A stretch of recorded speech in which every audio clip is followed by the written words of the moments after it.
Hello everyone and welcome to another Mac84 live stream. I am Steve and my goodness, we're going to have a lot of reading to do today. But that's okay, I will be reading to you, or we could read together. But hopefully everyone is doing well. Merry Christmas Eve, or depending on your time zone, Merry Christmas. Whatever holiday or festivity you are celebrating, I hope you have a very merry and joyful one. We have a bunch of people in the chat already, and yes, this is a very Print Shop Deluxe banner, and that is, of course, with the lovely Bazooka font, because what other font are you going to use if you're printing out things with Print Shop Deluxe? We also have some excellent holiday lights just draped very gently across these G5 and Mac Pro towers that are just sitting there, and, yeah. So... yeah, don't worry, Jay. You could pause that. Well, we have a bunch of people here. I am streaming from a laptop today, so it's probably not going to be the easiest to respond to everyone's comments, but I'm going to do my best. So we got a bunch of folks here already. Let me try and unminimize this. Oh no, what is it doing? Hold, please. There we go. So we have about 20 people here so far, and let's see who joined us today. We have Jeff, we have Retro Techie, we have Tom. We have Christian, we have Patrick, we have Garth, we have Adam, someone who I can't pronounce their initials, I apologize. We have Dana, we have the Technical Wizards World, interesting. Madman Dark Jedi, let's see who else is here, scrolling down. Bruce is here, Bruce just woke up, Merry Christmas, Bruce. And Dana's here, Merry Christmas, Dana. And DJ Craze, Jay, of course, from the House of Moth, Xenoblade Chronicles 2. And that's about it, I say. All right, so today we're going to be doing something that I always wanted to do. Mike from Mike's Mac Shack is here, of course. And everyone's been noticed. And if I did not say hello to you, my apologies. Just say hello and I will wave back. But what I have in my collection, other than computers with leaking capacitors and the like, and I'm going to be looking here a lot because that's where the screen is and the camera's there and it's going to screw me up, but whatever. Hey, Sean is here, ho ho ho, and I Spy Retrotech is here, excellent. So I have a lot of Apple service guides and books and stuff like that, and it's not something that is easily scannable. So take this book, for example. This is a service guide. It's a module identification guide, and in this book, you have pages upon pages of things like logic boards, and it tells you the part number and the model and some details about it and about the ROMs and stuff like that, or the memory modules, etc. And, this is all well and good, but if I want to, read this or show anybody this, I'd have to scan the pages. And then I also have some other cool things. Let me close this properly. And yes, congrats and jealousy on the acquisition of Sean from Action Retro's 20th anniversary Macintosh. Very, very good, sir. I also have a bunch of vintage Mac Addict magazines here. So here is one from January 2000, Millennial Mac. So this is talking about the new Macs on the horizon. And what I thought would be cool is if we did sort of a picture-in-picture type view here, or something along these lines, where I could show you, something I'm looking at, and I'll adjust the video so, it's the right side up and all that stuff. But I thought it would be fun to sort of look at this stuff together. I, lived through this period, so it's something that I have, familiarity with. I could talk to you about, what I think about some things, things I always wanted from these magazines and stuff. And then I have something really cool. Let me move this over here. And this, I think, is going to be the more unique part. I have two of these binders here. And I get to adjust myself without knocking stuff over that's under this desk. I have two of these things here. These are support tools reference guides. Now, if you were an Apple service partner or something like that, you would have gotten one of these, or you would be able to buy one of these. And essentially what these are binders that you would fill with whatever you got from the service department of Apple. And this could be anything from manuals to tech specs or anything like that. So I'm just going to open this up just to give you a preview. And these are really cool. I got these basically for free. Lovely folks at the Trenton Computer Festival ages ago. And this is just invaluable information and all this stuff. Some of them are photocopied. So this is a Quadra 900 spec sheet. This is a spec sheet just about the 68040 processor. And some of the pegs get stuck in there. We have a PowerBook spec sheet, and some of these are fold-outs. We have an LC3, an LC, a Macintosh Classic, and it just goes on. There are these tabs, and these tabs are Apple II CPUs, disk drives, printers, networking cables, programs, system configurations, software, AUX, support, Apple printers. It just goes on. And so I'm never going to be able to scan all of this stuff. So I thought maybe, I'm not going to get through all of it, but maybe I'll just like thumb through some of these and we'll just look at some cool stuff together. The camera will be looking down, so you'll be able to see some of that stuff. And, you know, the whole purpose of me doing this channel is to share things with people. So what good is this doing in my basement collecting dust? So let's share some of that. We have plenty of books here. So as we go on, who knows how long we're going to be here.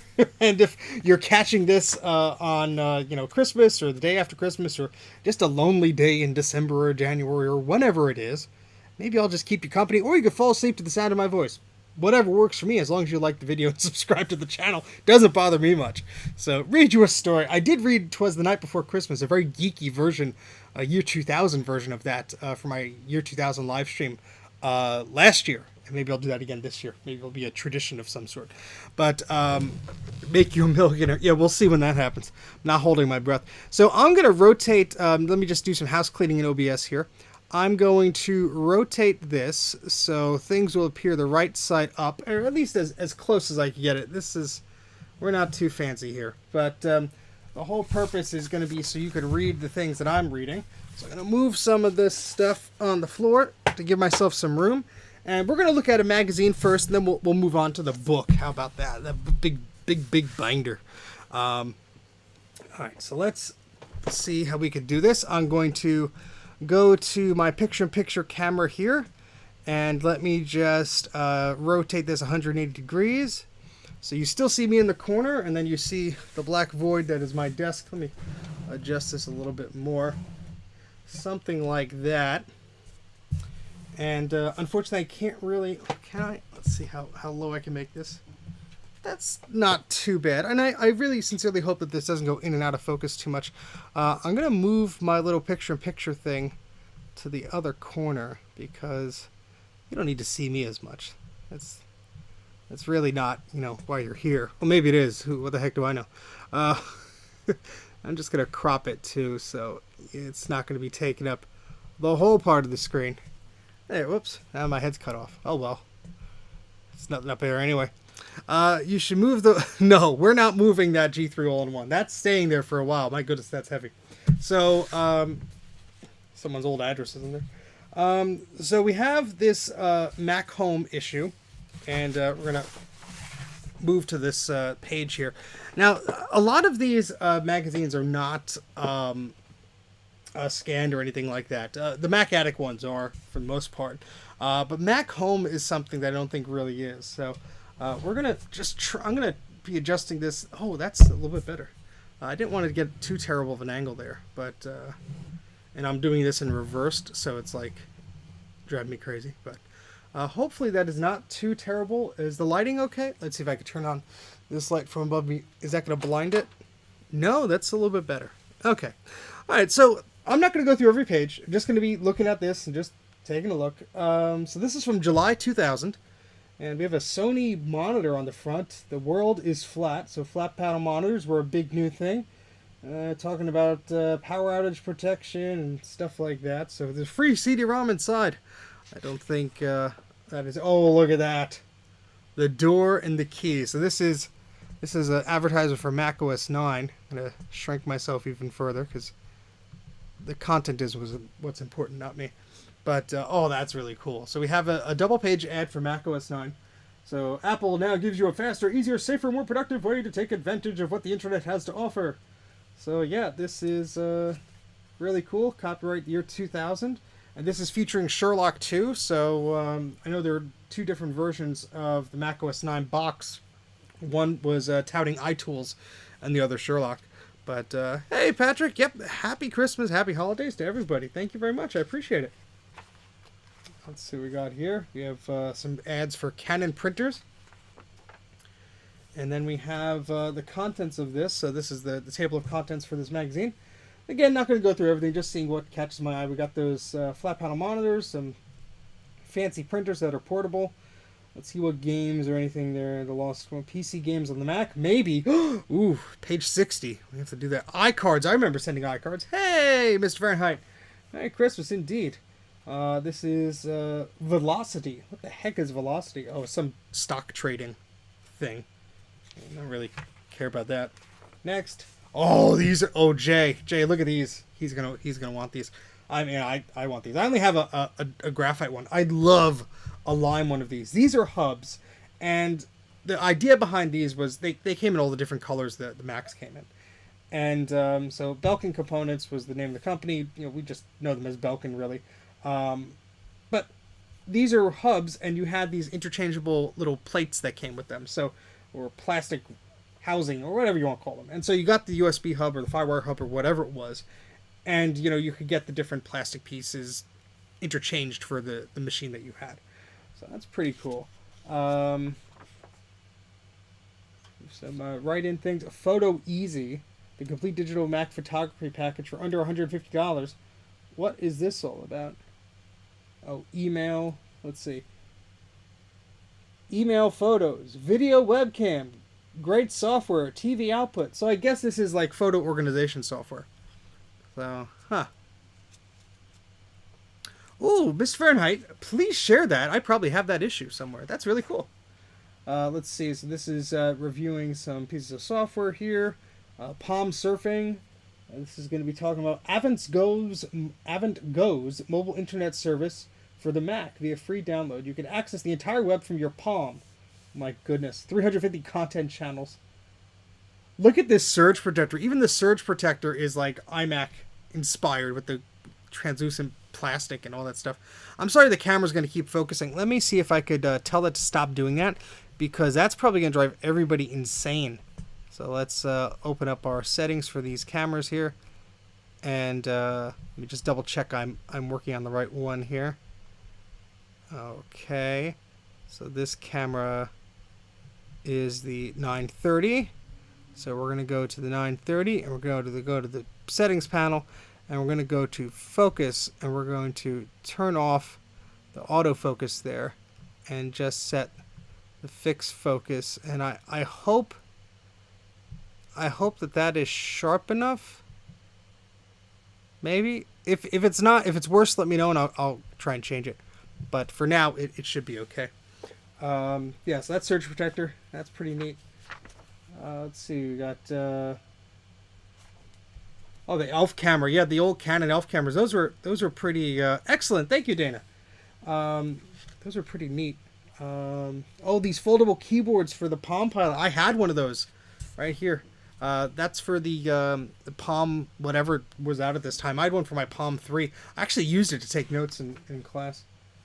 Internet Explorer 5. I remember these ads with the weird hand, like Joe, age 55, movies, fly fishing. Like, okay. Like, why would you want an internet browser to know? Well, I guess everything knows everything about you. Some genealogy software, family tree maker, stuff like that. Interesting. Tells you the price of the software.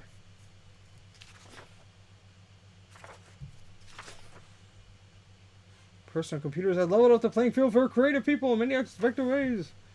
This is just telling you about publishing and fonts and stuff like that. That ad is kind of disturbing, yeah.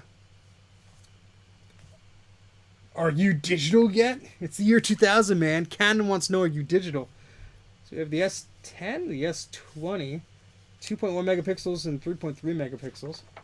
Here we go, flat panel monitors. My goodness, were these things freaking expensive when they came out. Holy crow. Yeah, $1,200 for what's probably a 15-inch LCD. And we have $980 for another one. And $319 is essentially the same monitor but with some notable additions. Oh, for $319 more. Okay, never mind. Yeah. Oh my goodness, this stuff was so expensive. Oh yeah, Dana. Yep, totally. I can totally agree with that. Samsung SyncMaster for $969. Yeah, here's a price comparison. A 22-inch Apple Cinema display at the time was $3,500 US. 22 inches, $3,500. And a standard 15-inch one would run you at least $1,000. I mean, my goodness. There's a reason I didn't get an LCD display until ages after they were commonplace. This is about surge protectors, data protection, shutting down your machine correctly. Oh, look at these Canons. An XL1, GL1. I think it's an XL2 I have. It still works. I got that at the E-Waste place, but yeah, stuff was well out of my reach. Let's see, we have some wide format printers going head to head, an Epson and HP. This Microsoft IntelliMouse Optical, I remember those. Those were everywhere, man. Watch and Smile is a program that appeals to the director within you, lets you combine photograph files and music and transitions and save your masterpiece as a QuickTime. So it's kind of like a PowerPoint. Time Slice software. We have a 30 gigabyte external hard drive right here with like a little cartridge thing. That's neat. I got some CRT monitors. So in comparison to the LCDs before, this is a SyncMaster 7000 IFT, $360, 17-inch screen. Does it tell us the price? I mean the resolution? No, it does not. Huh. Alright. A 20 gigabyte FireWire external hard drive, but from Western Digital, $350. Timbuktu. That's neat. Oh, that's you had the A10. That's really cool, Dana. Oh, yep. Merry Christmas, Chris. Thank you very much for stopping by. Need advice? Want to yak?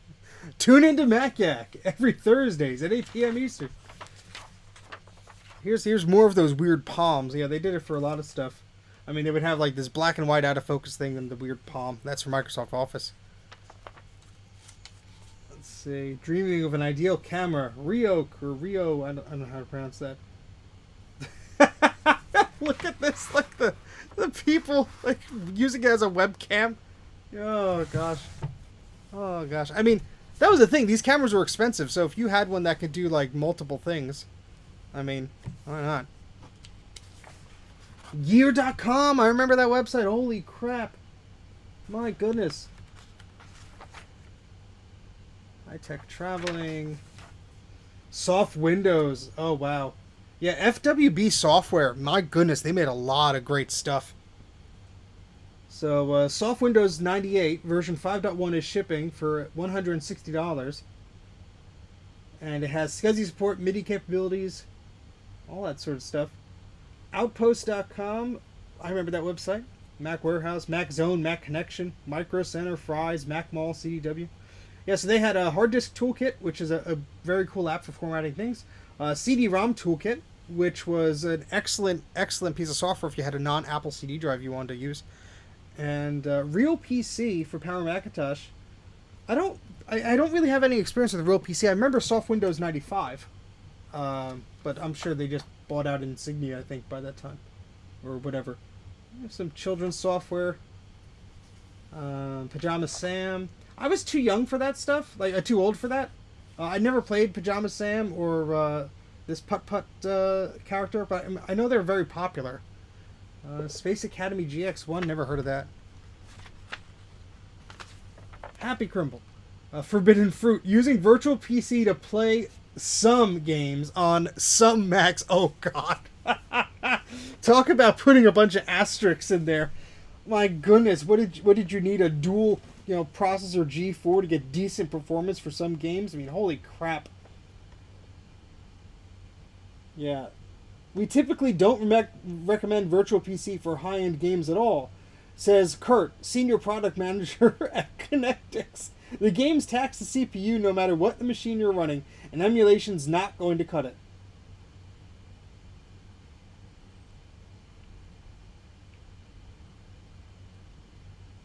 Yeah, so, I mean, I guess there were some games, because there was some technology from Virtual PC that did allow games to run okay.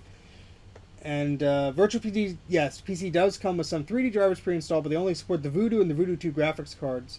An odd quirk since the software itself requires a G3 and above, and all the new Macs are decked out with ATI Rage cards. Yeah, that's a problem. Connectix also makes a product called Virtual Game Station. They reviewed it in April 1999. That emulates the Sony PlayStation. I remember getting a copy of this piece of software. And it plays Crisis Mac Explodes. And Virtual Game Station, my goodness, that was a really exciting title. Because no longer were you worried about, like, oh, would this game run on a Mac? It was a PlayStation game, and that was a PlayStation emulator. And it just basically let you play PlayStation games. And it was really cool. We had a PlayStation, but it was nice to be able to play them on the computer. So 3DFX, yeah, it's a Voodoo card. That's really cool. For $200, it looks like, for the Voodoo 5. That's what I have. Hey, how about that? Yeah, the Voodoo 5 PCI card. I'm sorry, that one's $330. 64 megabytes of video memory. That's the one I have in the G3 blue and white. It was on display at VCF East. That plays Unreal Tournament like a dream. Yeah, so they're showing like some of the Mac games and stuff like that, but this is sort of, I guess, I mean, I'm not reading the whole thing.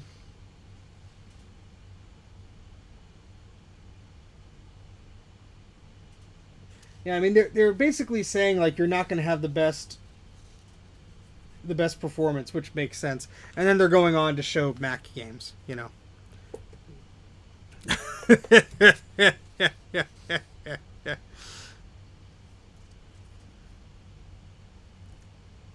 Blue Label, huh?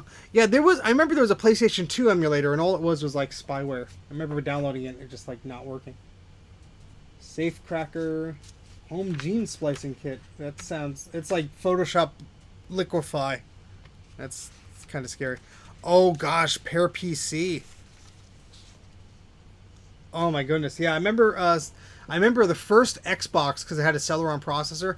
Someone got that to run OS 10, and it took like, I think like 14 hours to boot or something insane like that. You know, it's more power to him, I guess. But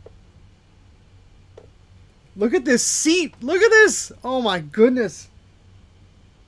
The complete seat. Wouldn't it be great to have a chair you could love as much as your Mac, in all caps? Wouldn't it be great to sit at your Mac with no back pain? Introducing the body-built chair, designed by studying astronauts resting in the weightlessness of space to determine the body's preferred posture. Look at all these levers. You push the wrong one and you're on the frickin' floor. Oh my goodness. Oh yeah, Bleem was cool. I remember that. Yep, no worry, Technical Wizard. Take care and have fun with your stream. Macworld ahead. That's right. See, they used to advertise for the Macworld Expos. I didn't go to the year 2001. I believe I went to the year 2001, 2002, and 2003. My father, I believe, went to the year 2001.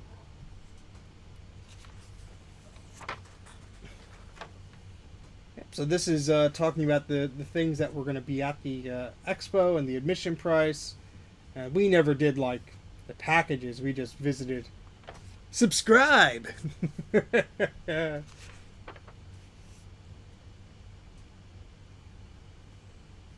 Browser-based Java, DVD sound, iBook, mic, and joysticks. Oh yeah, because the original iBook did not have a microphone, so you had to use a USB microphone. Yes, this is like sort of like the Q&A section. USB overdrive, I remember that. Need a hub? Yes, we all do. Eye-catching icons. A simple way to tailor the look of your Macintosh is to add custom icons. Oh, I love these icons of like the iMac and the iBook. I'm sure this website is long dead, but there's a few of them. Icon Factory, they're still around. Perfect Yosemite. And then, so that's P-E-R-F-E-C... Excuse me. PERFECTYOSEMITE.com. And then vcnet.com/hide/download/icons.html. So who knows if those are still around. Oh, look at this, Jay. You have your VST company here that made your FireWire zip drive. Here they're just showing some media card readers, some combo drives, and some PowerBook peripherals. Laser printers. Here's where we get to the good stuff. My goodness. Oh gosh, I remember just like drooling over these and like looking at the cheapest stuff to be like, oh, I can almost afford that. Nikon Coolpix for $1,000. A Jazz Drive for $100. Look at this Epson wide printer, $400. Sylvania 17-inch monitor, $179. Epson Photo PC 650, $299. Firewire card. All these Wacom or Wacom tablets, however you pronounce that, $100. There's a Belkin Hubs USB zip drive blowout, $99. 2 gigabyte Orb external drive, my goodness. Super disk drive, $129. Yes, Merry Christmas, be safe, take care everyone. Whoever has to leave. Just reading this. Did you ever pull out the circle card and circle all the bubbles and send it in? I don't believe I did. I used to request demo discs from everyone. Oh, that's awesome. Wacom tablets. Whack 'em.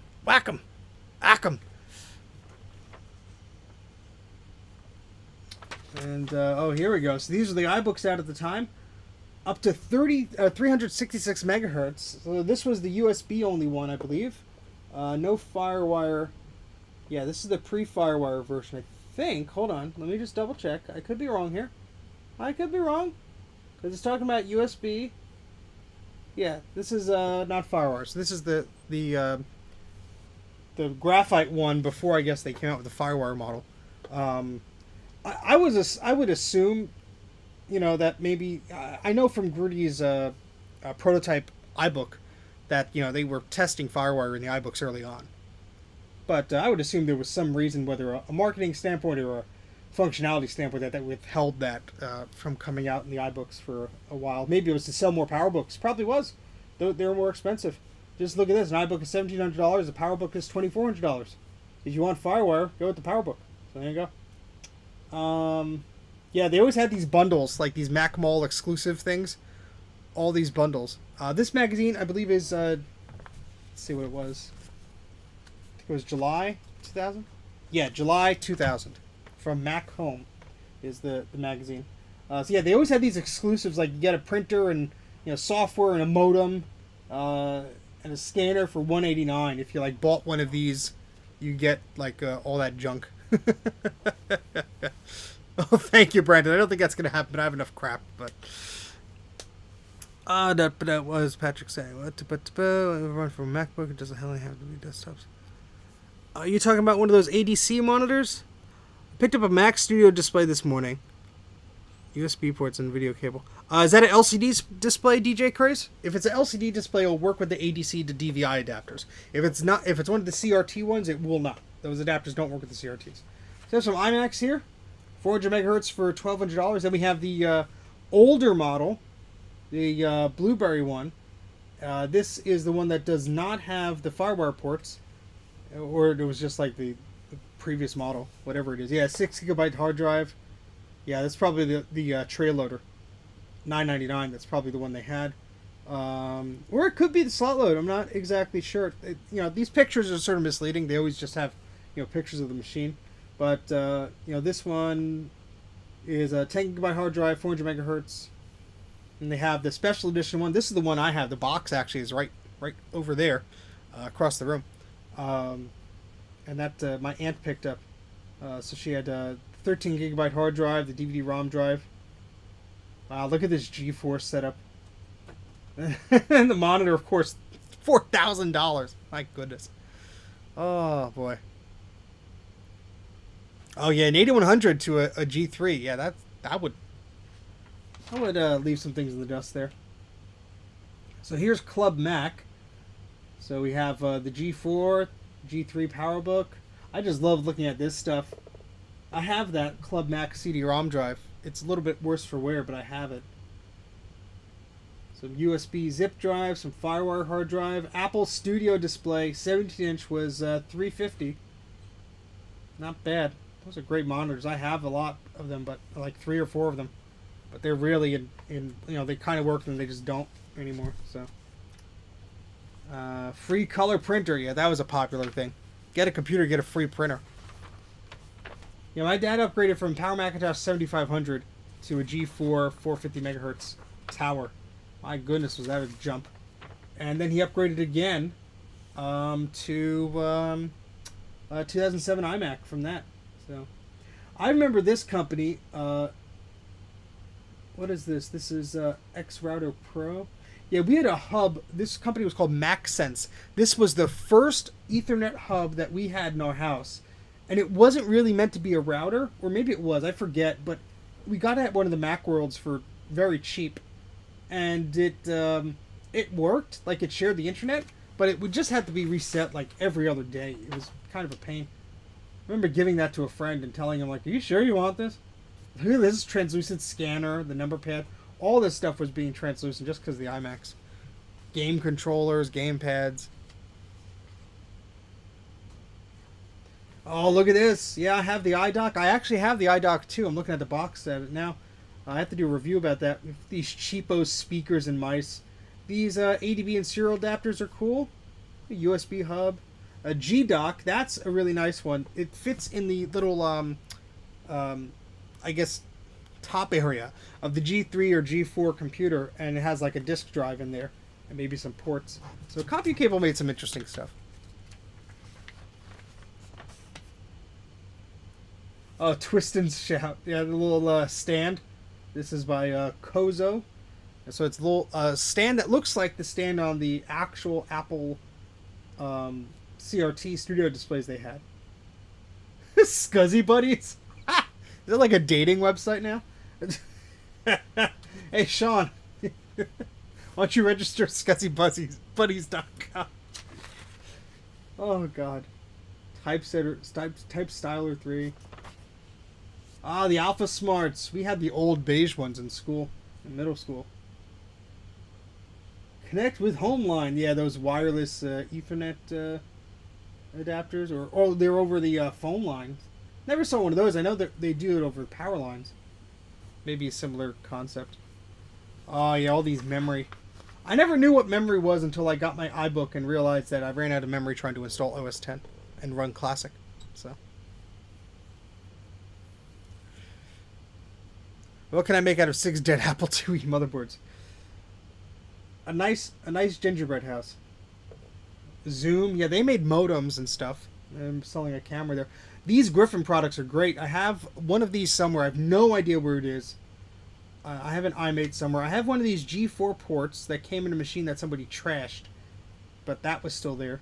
And we have a microphone adapter. Universal Macintosh audio adapter. Allows you to use any inexpensive PC microphone with the desktop Macs made by Apple Computer or Mac clones. Also supports new blue and white G3 iMac models. Yeah, because they use like that longer microphone thing. So, yeah. Oh, yeah. Oh, yes, that's right. If you have that color quick cam still, I love that. No rush on it. Just don't forget about little old me. I would love to play around with that. I have a black and white one. This is the last issue if you don't renew. Brr! All right. So that was cool. So do you guys want to do another magazine, or should I dive into one of these technical things? Because a lot of the magazines I have, they're probably archived on the Internet Archive. I'm not going to go through every page. Look at this VST stuff. That's cool. The G port basically adds a serial port. It uses the modem. Here's another nice OS 9 ad. It uses the modem port to give you an actual serial port on your G3 or G4 tower. Civilization. I bought this game, never opened the box, never played it. I just bought it because it was for the Mac, and I was an idiot.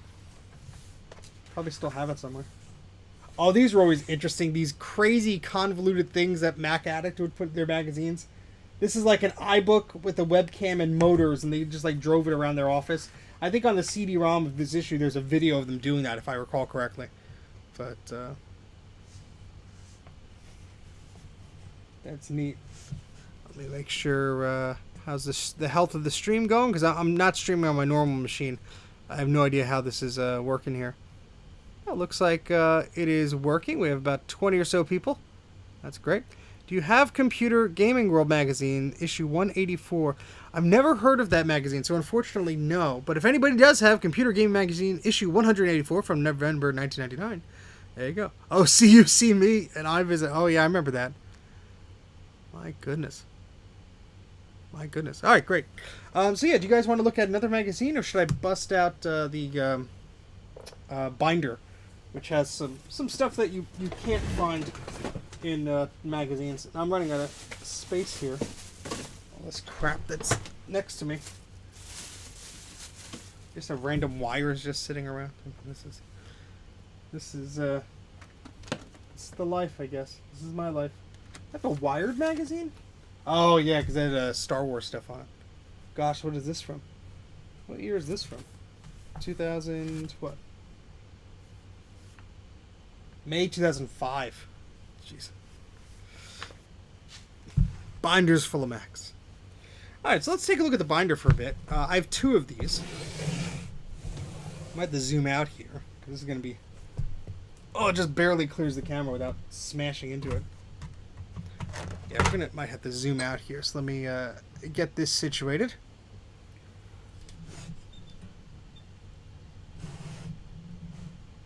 Maybe, kind of, sort of.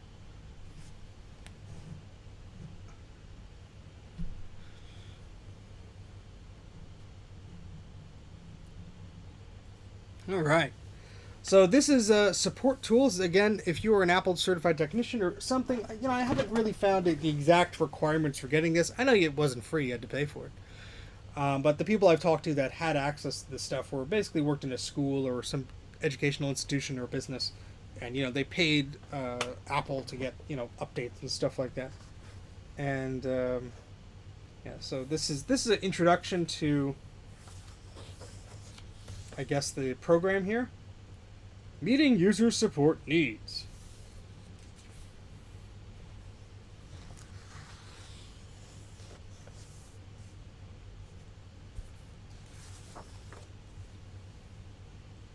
I'm going to put my face in the other corner because, oops. It's probably going to, I'm sorry, moving the wrong window here. One moment, please. Sorry, it's always hard doing this on a machine with the trackpad. Alright, hopefully that looks a bit better.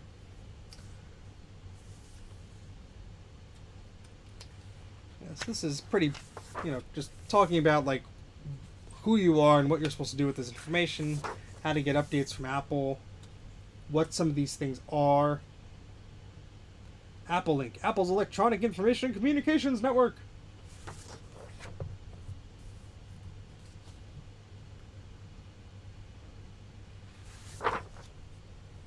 Apple Care. Apple Care is the extended service plan for your Apple computer. Some things don't change. Apple LaserWriter Refurbishment Program. Under this program, Apple authorized resellers can refurbish your LaserWriter printer when it reaches the 100,000 copy mark, and at every 80,000 copies thereafter, to maintain outstanding print quality and extend the lifespan of your printer. How about that? That's cool. Apple Training. Connecting with our users. Yeah, I mean, I don't think I'd ever have time to scan in all these pages, so at least, you can look at it. This is, let me scoot this over just a bit. It's a CompuServe. Yeah, how to connect to different companies and so on and so forth, how to contact them.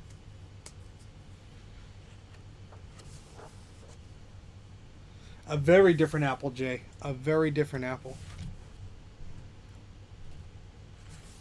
Third-party support. Oh, these are just, Fox Software, Mac Draw, Mac Tools, Microsoft, Silicon Press, Space Edit, Tops, Sun Microsystems.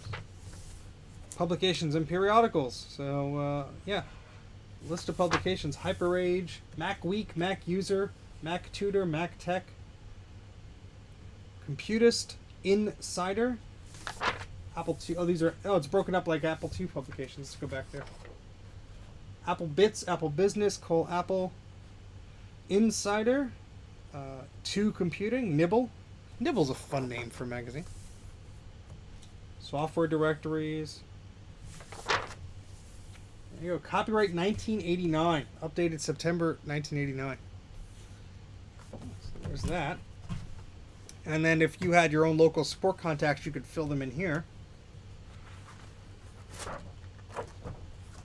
And here we're going to get to product data sheets. Now, some of these are scanned in and online, and some of them you could actually get the electronic versions from the CDs that came with these. So that's something to keep in mind. That's why either some of these are photocopied or printed out.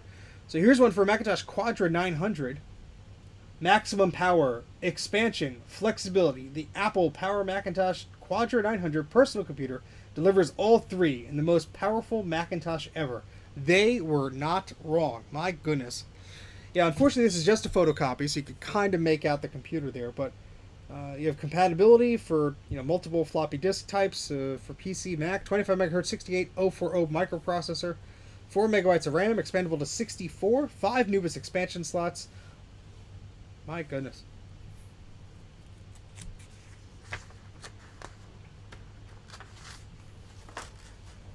So there's more stuff on the bottom here. Let's see if we could scoot this binder over so it would sort of sit flat-ish, kind of. Yeah, hopefully that's okay.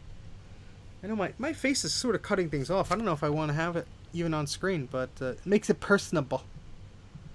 So there. Well, will keep me very tiny. How about that? You all know what I look like. If not, like, subscribe, all that good stuff.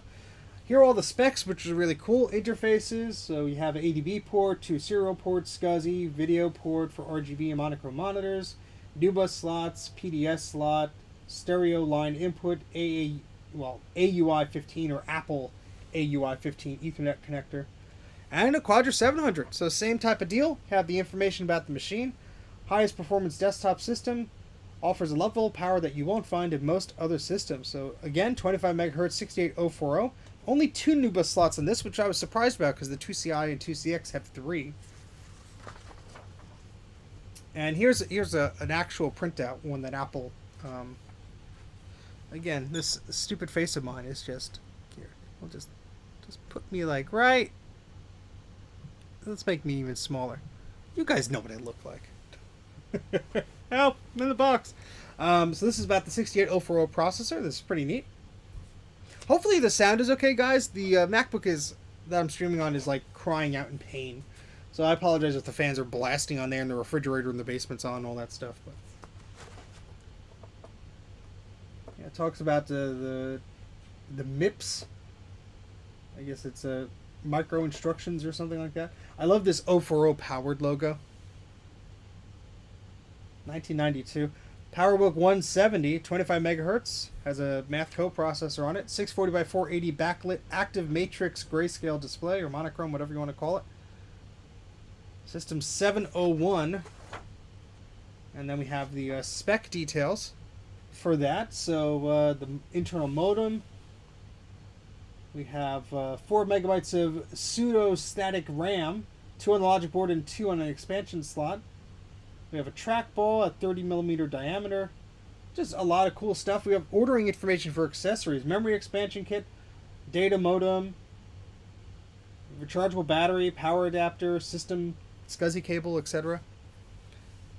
Some really cool stuff. Look at this color one. A lot of these are in color for the color systems. PowerBook 165C. Up to 14 megabytes of RAM, a 33 megahertz 68030 processor.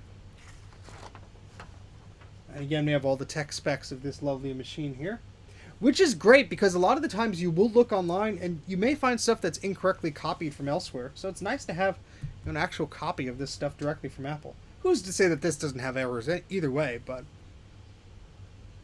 so this is the PowerBook 145. 6 built-in ports.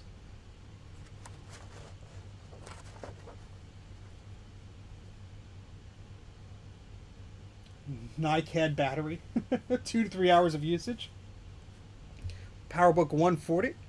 So the other one was the 145. This is a 16 megahertz 68030 processor, but shares a lot of the similarities. Then here's the first PowerBook, Apple's PowerBook 100. Studios Statigram. Apple PowerBook 100, 16 megahertz 68HC000 processor. What a weird one. Yeah, that's one of those efficiency processors, I believe. The Apple Macintosh PowerBook line of notebook computers represents an outstanding partnership of convenience, power, and affordability. Yeah, basically, like, you could run all your Macintosh applications without a desktop. I know that this is. I tried scanning some of these pages in Dana, and unfortunately, you get a lot of bleed from the other side. So, like, while I have done that, there are other examples online, or at least there were. Someone's Dropbox used to have them, and then they went away. I emailed them to see what was up, but some of them they have in pristine condition. Now, I will say a lot of these data sheets, minus the high-res photos, they usually have low-res photos, were available on CDs from Apple. So the support tool CDs, some of them I've archived on the Macintosh Garden. Others I have yet to do so. But they have like the whole database, or at least the data is there somewhere. But I have a PowerBook 100 with no screen. Kind of irks me, but Macintosh LC3. Some of these are out of order, but or maybe they're in order of, like, this was the newest one at the time. 25 megahertz 68030 processor with a 32-bit data bus instead of the lousy 16-bit on the older LCs.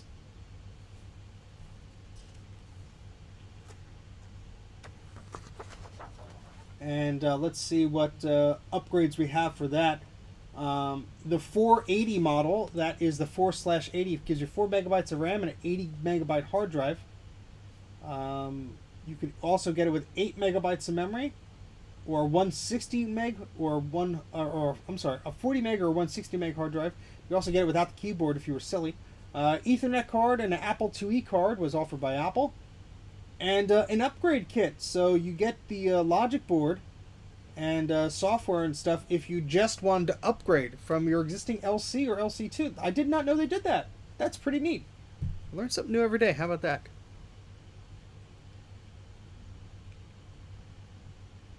That's right. This is the older style case. Let me flip back there gently. Yeah, so that's with the thinner floppy disk. Not the LC3 Plus, which has the opening, so you can actually stick your fingers in there and grab the disc a little bit easier. That's really neat. And we have a Quadra 800. My goodness, love this machine. 33 megahertz 68040 processor, 33 megahertz math coprocessor, 8K of integrated cache, 8 megabytes of RAM, expandable up to 136 megabytes, 3 NUBUS expansion slots, room for internal storage devices for 3 of them, including a CD-ROM drive. And look at this. We have all the stuff that you can be configured with. You could get it configured with 8 megabytes of RAM, super drive, Ethernet. You could also get 1 megabyte of video RAM, or 512K of video RAM, or 256 of video RAM. Ah, look at this. Now, some of these are cool. They fold out, like this one. This is the Macintosh 2SI, and it folds out. So we have features, benefits. You try and move this without bending it or anything like that. Product details. I mean, look how cool this is.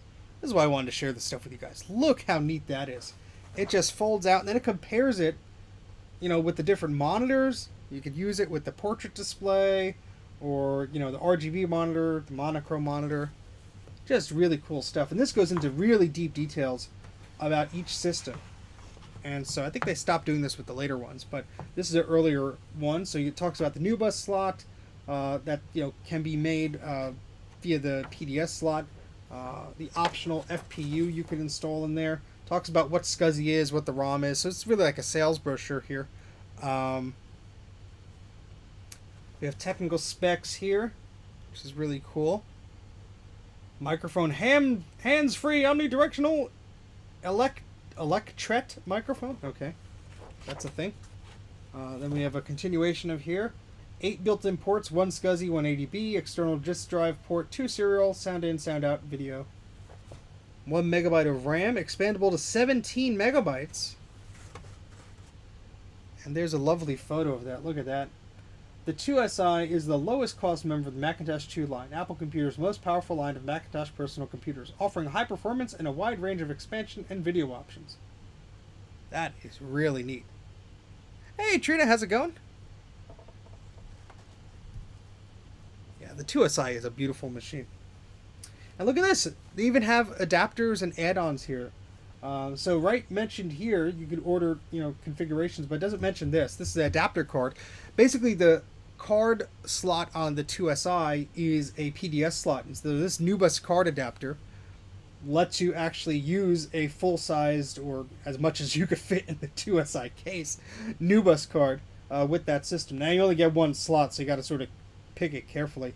But you do get, I believe this one does, yeah, it does come with the 68882 floating point unit or math coprocessor.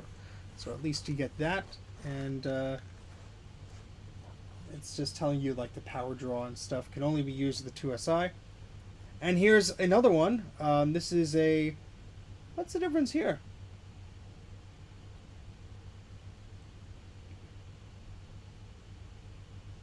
Okay, an 030 direct slot.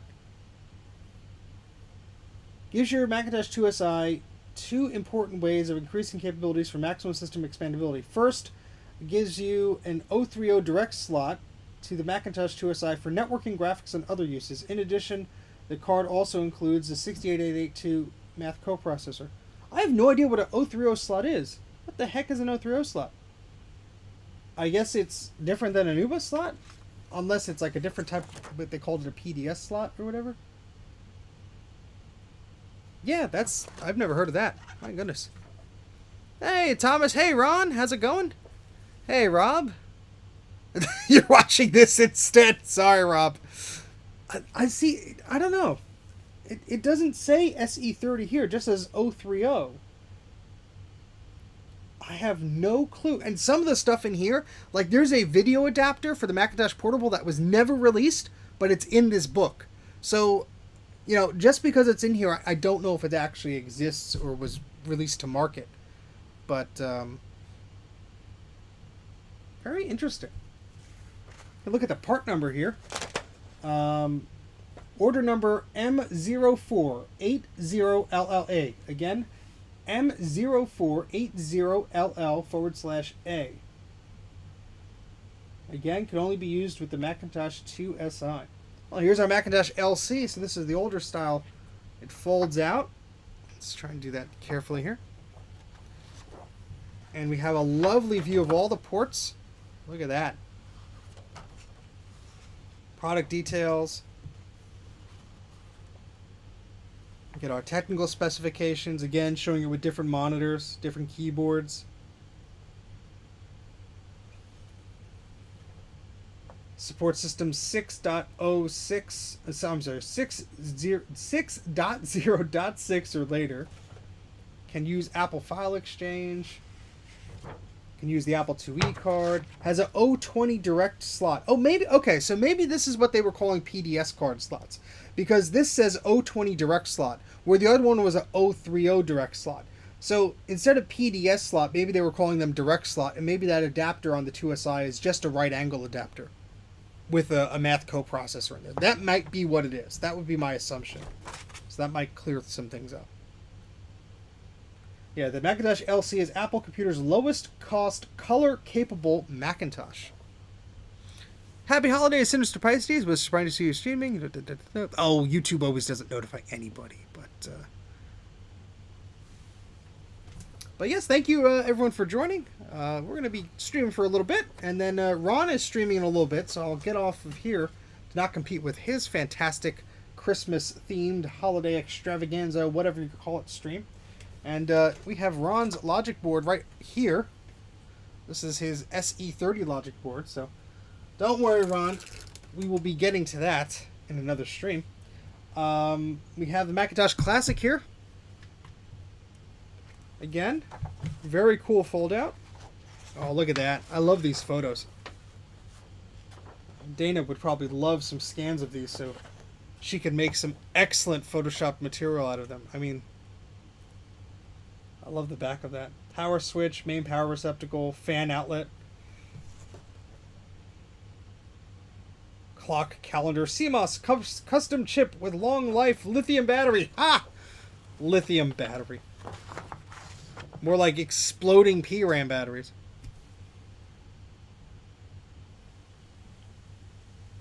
Much more calming. Yeah, those upgrade cards are very expensive. Here we go. Macintosh Portable. I have one of these. I'm hoping to get it all fixed up. It's sort of giving me trouble at the moment. But this is a lovely, lovely fold out here, if I recall correctly.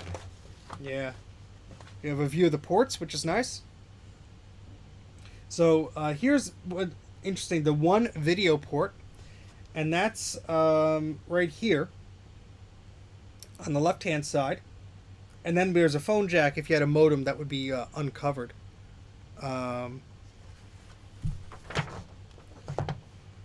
Let's see what this says. Yeah, so 2 machines were available. One with 2 megabytes of RAM, includes a CPU, backlit display, and then this is 4 megabytes of RAM. So yeah, you had a 2 and a 4. So this was only with the backlight display came out then. This is the newer, updated version. Backlight active matrix LCD features high contrast, 5 times that of standard LCDs. And here they call it a processor direct slot. So yeah, the terminology was probably changing a little bit. Or maybe they wanted to differentiate because they had too many different things. So here is the backlight display upgrade kit. So if you had a Macintosh Portable before the backlight model came out, you could get this kit, and it includes a display and a special card that you have to plug into to actually change the ROM to be compatible with the backlight display, because there's some hardware stuff going on there. But yeah, so we have this upgrade kit. Benefits: it's a better freaking screen. You'll receive the display assembly with ROM card and system software control panel and complete setup documentation. There you go. Doesn't tell you the price, but oh, look at this Macintosh 2FX. I'd absolutely love to have one of these machines. I only have a Macintosh 2, but the 2FX, they've always been neat to me. It's just talking about how you can run AUX on it. I mean, look at all this expansion details. My goodness, technical continuation here. Different configurations. The 2FX CPU. That's just the computer itself with 4 megabytes of RAM. Then you could order it with an 80 megabyte hard drive. Multi-Finder operating system. Variable speed fan controller. How about that? Didn't know that. 2FX logic board upgrade. Lets users of the 2 and the 2X all the advantages of the 2FX. Yes, you could upgrade your Macintosh 2 and Macintosh 2X to use a 2FX. Is this a list of what's in your basement? No. No. I wish. I do not have Macintosh 2FX or Macintosh 2X for that matter. Got some product details here about the memory, the math coprocessor, the expansion slots here. Macintosh 2 CI. Now, I do have one of these. These are lovely machines. That's right. Adam did donate a Macintosh 2 to you. That's really cool, Adam. What a great guy. What a guy. Yeah, the Macintosh 2 I have is in pretty good shape. It's the 800K model, so it's not capable of reading high-density disks, but it's still pretty cool. So the 2SI, I have a few of these. Very, very nice. I always thought the 2CX was faster, but the 2CI is actually much faster. So we have 3 NuBus expansion slots, built-in video, whereas the 2CX, you had to have a video card plugged in because it didn't have any onboard video. This could run version AUX 1.1.1 or greater. And it does have a cache slot. Let's see if it mentions it here. Optional parity support for memory. Let's see if it mentions anything. Newest expansion slot, self-configuring, network support, RAM. When denser RAM chips become available, the Macintosh 2CI can be upgraded to 32 megabytes of memory. I think you could shove much more into that. Apple Sound Chip provides high-quality 4-voice digital sound. Yeah, so you can purchase it with just the computer, then with a hard drive. A hard drive with parity support. So yeah, that I think there's an extra chip on there for parity support. There's a socket, I think. And then with AUX installed, which is pretty cool. You just have to recap it. Oh, that's right. Yes, yes, yes. I have to make some room on this shelf of repairs, Adam, but do not worry. You are on my list. So here's Macintosh 2. This is just a one-pager. Oh, I see. It's not a fold-out. It's just multiple pages here. So this is really cool. Yeah, it includes an internal 800K drive and an internal Apple hard disk with up to 160 megabytes of capacity. You could also install a second internal floppy drive. Compatible with virtually all Macintosh applications and comes standard with Apple's Multi-Finder operating system and HyperCard information management toolkit. 2 serial ports, 6 NuBus slots, 32-bit 68020 processor.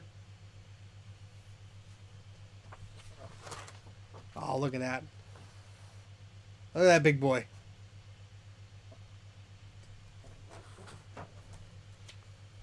I offered to come and buy the lot of them, Jay. Not my fault you said no. Here's a 2X. Really cool. Yeah, here's talking about the high density drive. So before they were called super drives, the Apple floppy disk drive, they were called FDHD. So these let you read from and write directly to MS-DOS, OS2, and Apple II disks for improved multi-vendor integration. Now you could perform that upgrade by upgrading the ROM chips, the SWIM chip, and the whatchamacallit? I'll get the word. The floppy drives themselves. But yeah, so we have a great picture of the back of that thing. Stereo sound, network support. Up to 128 megabytes of RAM. My goodness, that's a boggling number for 1988 when this was printed. Configuration, you could have AUX there. Yeah, those logic boards are actually ginormous. Ginormous. Macintosh 2CX, this is the machine, the first Macintosh I remember playing with. This is our family Mac. And I'd love to get that up and running. It's currently having some issues, but... choice of monitors sold separately. It's a 32-bit 68030 processor with a paged memory management unit. Let's see what else we got here. Technical specifications. Here's the back. See, notice there's no video ports, so you do need a NuBus video card. Yeah, I'd love one too, Adam. I am trying to work with Kai Robinson to adapt some ROM chips that would fit into the Macintosh 2 and the SE to get compatible the ROMs in there to upgrade those, but then the SWIM chip is still an outlining issue. So here's Apple memory expansion kits, 1 megabyte or 2 megabytes. Lovely photo of memory. Macintosh SE, here we go. Multi-Finder. Let's see if it mentions that expansion slot. Yeah, Macintosh SE expansion slot. Works with accelerator cards, coprocessor cards, networking cards, 5 1/4 inch MS-DOS disk drive controller card, which I have. I will be doing a video on that. Yes, that is very true, Adam. Look at the lovely back of that. It's the Macintosh SE. Technical specifications. Oh, look at this. This didn't even come out yet, but what's ahead from Apple? This is talking about the Apple IIe card. I think I scanned this and put this on the Internet Archive because I thought it was really neat. And so this is basically saying that the Apple IIe card will allow users of the Apple Macintosh LC personal computer to run the world's largest collection of personal computer software, more than 10,000 Apple IIe programs. To assure compatibility, the Apple IIe contains a 65CO2 microprocessor. Compatible applications can be stored on launch directly from the floppy disk or from a ProDOS partition on the hard drive. Yeah, this is really cool. So it's talking about the specs of this card, which is neat.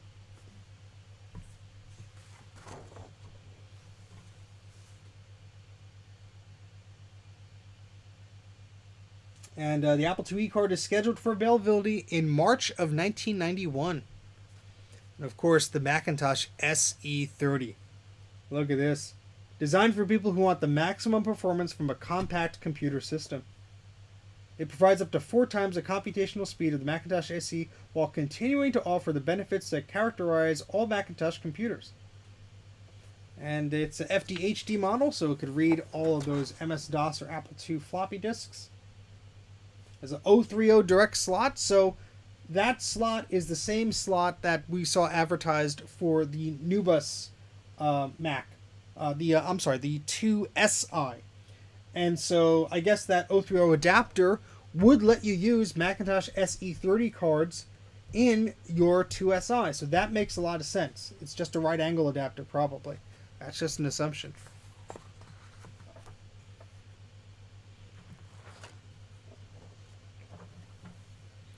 Yep. Yeah. So that's that we figured that out. That's great, Dana. Yep. So 030 direct slot. Note the slot is not compatible with SE bus expansion cards or Macintosh 2 expansion cards. Yep, we know that. Unfortunately. And the Macintosh Plus, which they were still selling at this point in time, and I guess this book has a lot of copyright dates from '89, so I'm going to assume this was probably around the late '80s, early '90s. Macintosh Plus Personal Computer gives you the most important benefits of the Macintosh: power, versatility, and the ease of use in an affordable entry-level system. Lovely picture of a Macintosh Plus there. 128K ROM. Drivers for 800K Apple disk drive. SCSI small computer system interface port. Up to 265 kilobytes per second. 6 times faster than serial or external drive ports. And so yeah, those are all the spec sheets that I have for this particular binder. I do have more in another system. No, yeah, the 2E card will only work on the LC type systems. All right, so what's next? I don't know if we're going to get through the whole thing today. Oh my goodness. Oh my goodness. Apple II. Apple II stuff. So let's see, how long have we been streaming here for? We've been streaming for an hour or so. Excellent. We're still got a bunch of people watching, so that's great. So yeah, this is an Apple IIgs. So now we're on to the Apple II stuff here. Adam's ears are probably perking up. This is a great photo. The paper is much thicker. And we have tech specs on the back. So you get your 2GS or you get your 2GS system fan. If your 2GS will contain 3 or more expansion cards, you should also obtain the Apple 2GS system fan. I did not know they sold a system fan. Order number A2M6004. Ah, that's funny. The Apple IIe, look at this. Renowned for versatility, expandability, and accessibility. Talks about all the tech specs. Great photo of the back of it. 1987 is the copyright date here. And then we have an Apple IIc, the entry-level Apple II. Gives you the most important benefits of the Apple II family in one compact unit. How about that? I know Adam was recently messing around with some of these machines. Well, that's interesting. The fan was only sold in Europe. Did not know that. Maybe they had plans, but they did not. The memory card storage capacity of the Apple IIc can be expanded on in 2 ways, with the Apple IIc memory expansion card and with an external disk drive. This is telling you more tech specs about it. Then the Apple IIc Plus. I would love one of these machines. I have a 2C. I would love a 2C Plus. Has a 3.5-inch floppy drive, 800K instead of the 5 1/4 one.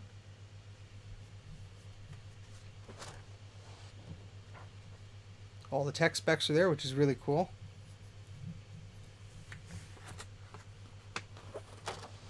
And look at the back of that. No brick on a leash. Just plug it right into the system. Oh, look at these photos. Expansion cards.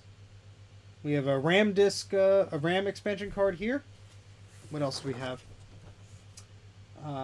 We have a 2GS memory expansion card, 2C memory expansion card, 2 memory card, a RAM disk card. Oh, any of these cards do the RAM disk. That's what it's saying. Oh, so here's the each detailed spec here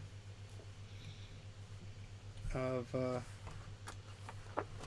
each card. That's pretty cool. Copyright 1986. We're getting older here.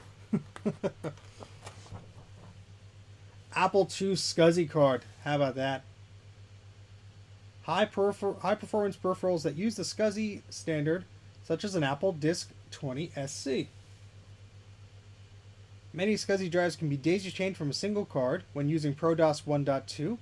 With more SCSI-compatible peripherals becoming available, the Apple II SCSI card is the perfect addition for Apple II users who want enhanced performance and expandability from their system. We have the 80-column text card. The Apple II Super Serial Interface card allows your computer to exchange data with other computers, modems, printers, terminals, and accessories. IEEE 488 interface card for instrument control. There you go. And then we have the Apple IIgs system fan. There we go. Look at that. Look at that. The Apple IIgs has 3 or more expansion cards. They can cause a noticeable buildup of heat inside the computer. The Apple IIgs system fan maintains the proper internal case temperature under these conditions, prolonging the life of your computer's components. Not compatible with the 2GS upgrade for Apple IIe computers. If you order it, you'll receive a fan, an installation guide, and a warranty. Copyright 1986. So maybe this was available to order for internal Apple people, but maybe they, technicians and junk, but maybe they never actually offered it for sale in the US. Who knows? I'm just going by what I'm reading here. But all right. So now we have input and display devices. Oh, there we go. Notice how the design is sort of changing. So this is a much later. This is the Apple Desktop Bus Mouse 2. Look at that. Rounded shape, large single button design, forward ball placement for fine movements, complete ergonomic solution when used with the Apple adjustable keyboard, can be daisy chained directly from another ADB device, low power consumption for PowerBook use. Kensington bribed them to sell system savers. Interesting, Adam. I'm looking at a system saver right below me. That's interesting. Very cool. Oh, and then how did I be stuck together here? Now this is a beauty here. Oh, look at that. I bet you Dana's drooling right now. The Apple adjustable keyboard. I have one of these in the box, and I'd love to feature it in a video. In fact, I'm working on one that involves it. And yeah, this is such a weird device. Let's just read a little bit about it. With its new ergonomic design, the Apple adjustable keyboard lets you work the way you feel most comfortable. It's a perfect choice for users who spend a great deal of time at the keyboard and is compatible with all Apple Macintosh computers that have an ADB port. How about that? Yeah, I've heard mixed things about actually using this keyboard. So the ordering information there. It includes the keyboard, 2 keyboard palm rests, extended keypad, keypad palm rest, keypad template, 3-foot ADB coil cable, 1-foot ADB jumper cable, 3.5-inch floppy disk installer, instruction manual, blah, blah, blah. Oh, look at this. Apple 12-inch RGB display. I have one of these, but the plastic is a bit beat up on it. There's sort of like a bite out of the front of it.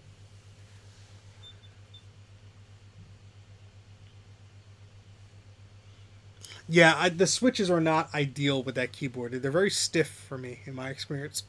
Excuse me. So we have the specs of that monitor. Copyright 1990, so we're getting newer here. And here's the monogram display. I have one of these. The case is in better shape than the other one. Let's see if it tells you... let's see, you need a Macintosh computer with a video port. Yeah, it's basically what you need. And here's that video adapter that never came out, to my knowledge. This is for the Macintosh Portable. It lets you connect your Macintosh Portable to many types of external monitors and projection devices for desktop viewing or for use in presentation. A self-contained unit that is powered by the Portable, the video adapter supplies monochrome images to the Apple High-Resolution Monochrome Monitor, the Apple Color High-Resolution RGB Monitor, NTSC, PAL, and CCAM standard televisions, video cassette recorders, and projection televisions. It would be really cool to have this, but I do not believe they ever made it to the market. You have all different sorts of ports up there and little switches, which is cool. I know there is an aftermarket attempt to make it one of these. It plugs into one of the PDS slots, I believe. One of the expansion slots, rather, on the portable. Someone is doing a sort of like a build-it-yourself type deal. But it would be cool to have that actual video adapter. The order number was M0251. And yeah, that would have been great to actually use. It had a DB15 connector and an RCA jack. 640 by 480 export image there. And then we have the numeric keypad module for the Macintosh Portable. So if you did not want the trackball, if you used an external one, yeah, you had the option of getting a keypad. These are kind of hard to find. I wouldn't say they're like impossible to find, but I don't know, maybe they are. I don't know how many people ordered them, so never mind. Here's the modem for the Macintosh Portable. A client of mine sent me a portable to fix, and they had a modem installed. It's a 2400 modem. Let's see, a standard asynchronous 2400 BPS modem. Can communicate with any standard data modem operating at 2400, 1200, or 300 BPS. And then we have a display card. This is an 824. So that's 24-bit true color. Oh, this expands. Yep. Let's take a look. It's all the specs here. Onboard AM 29000 RISC-based microprocessor running at 30 megahertz. 24-bit true color, 256 level true grayscale support. Software downloading at system startup. A file placed in the Macintosh system folder. Provides instructions to the Macintosh display card. Provides a version of QuickDraw imaging software that is optimized for co-processing environment, as well as a control panel accessory. NUBUS compatible. Optional DRAM expansion kit. Very cool. Ugh, polka dots is insane. Yeah, and here's a Macintosh 4.8 and an 824 card. So I guess, oh, this is the GC card. I don't know what the difference is. Oh, the GC contains that RISC-based processor, where I guess this does not.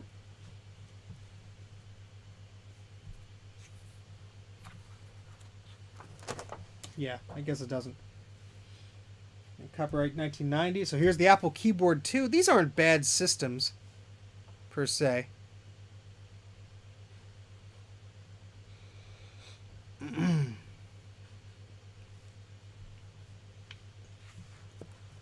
Bad keyboards, rather.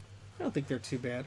Of course, the extended keyboard is, very desirable with the key switches on the majority of those. It's a lovely photo there. Hard to find. I don't know. I wonder if I have one of those video cards. I just don't know it. I'm not sure. I have to do an inventory of my crap. And here's just the standard Apple keyboard. I believe this was like the one that came, with the Macintosh SE. Standard keyboard for the Macintosh SE and Macintosh 2. I mean, they wouldn't come with the keyboard, but this was the lower cost option, I believe, or one of them at the time. Then here's the regular extended keyboard. You don't see the regular one talked about a bit. Much, rather. It's usually the extended keyboard 2 you see. But here's the first model of that.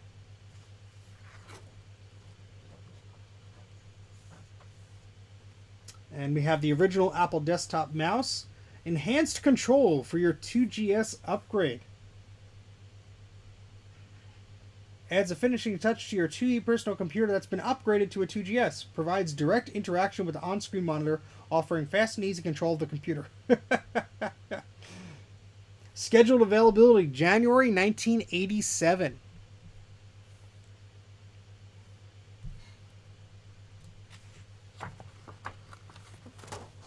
The Apple high-resolution monochrome monitor. Here we go. It's for your Macintosh system. I have one of those behind me. And we have Apple II monochrome monitors. That's interesting. I never saw this one. I've seen this one before. But the one on the right I have not.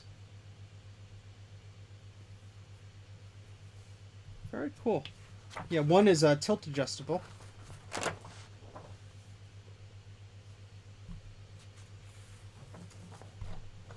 Yeah, so one's a monochrome 2E and one's just a monochrome. Apple Color High Resolution RGB monitor for Macintosh 2 computers. I have one of these. They are excellent monitors. I really hope that Jay gets the chance to go grab the remaining of those monitors that were in that mystery location, because my goodness, those are some nice monitors. Apple Color Composite monitors. I have one of these. They're very nice. I have to fix one of them because all of a sudden it just outputs black and white instead of color. Hey, Joe, how's it going? Ron, remind me what time you are streaming tonight. That would remind myself of when I could take a break. Macintosh 2 video card and expansion kit allows you to display up to 16 colors or gray levels simultaneously from a palette of 16 million. The optional expansion kit increases the display capacity of your monitor to 256 colors simultaneously. Wow.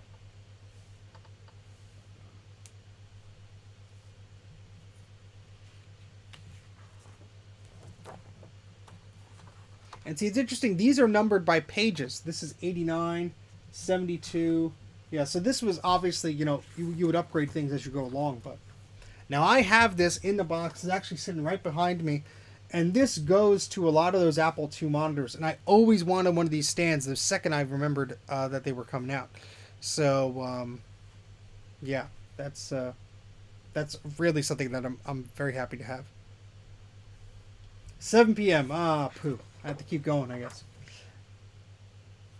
All right, so now we're on to disk drives. So we have our Apple Super Drives. This is when they started calling them Super Drives. After they were calling them, before that they were calling them Apple FDHD drives. Hopefully you guys aren't bored by this. I think it's pretty neat, but... So 1.4 megabytes storage with most Macs, 800K of storage with the Mac Plus, Apple IIc Plus computers, as well as Apple IIgs computers that are not equipped with the Apple II 3.5 controller card.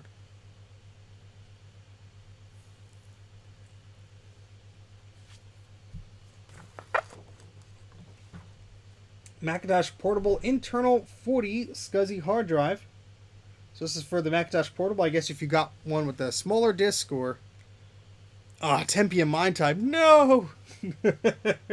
Well, Joe, I won't go on forever, and you could hang out online and stream while I recoup from talking endlessly. Apple 3.5 drive, 800K of data for your Apple II computer, and a 5 1/4 drive. Very cool.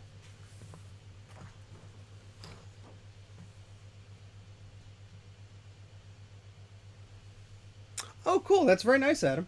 Now, this I have, and I'm very happy to have some documentation on it. This is an Apple PC 5 1/4 drive, and basically it lets you use data from disks that, well, let's just read this. Ideal for Macintosh computers who want to use data created from MS-DOS programs in their Macintosh. Compatible with formatted MS-DOS 5 1/4 inch and Apple PC 5 1/4 inch disks. The Apple PC 5 1/4 drive allows Macintosh SE and Macintosh 2 users to read and write files from MS-DOS formatted media to Macintosh and vice versa. This affordable, highly reliable data storage system is easily attached to a Macintosh disk drive controller card, either in the Macintosh SE or PC card. So basically it's saying you need the card that goes with this. It just won't plug into a regular Mac. So there's a format with a standard connector. Provides compatibility with MS-DOS computers using a standard DB37 connector. Now, that 37-pin connector is, I believe, on my IBM PS2. And so the external 5 1/4 drive for that, I guess, is maybe compatible. I would not want to plug it in and risk breaking the darn thing. But it's interesting that they're mentioning it's a standard connector. And yes, they're giving you the order number there. And there's the two, well, here's the order number information. So the drive itself is order number A9M0110. And the PC card for the SE is M0234. And the PC card for the Macintosh 2 series is M0235. So depending on what machine you have, there are different cards for that.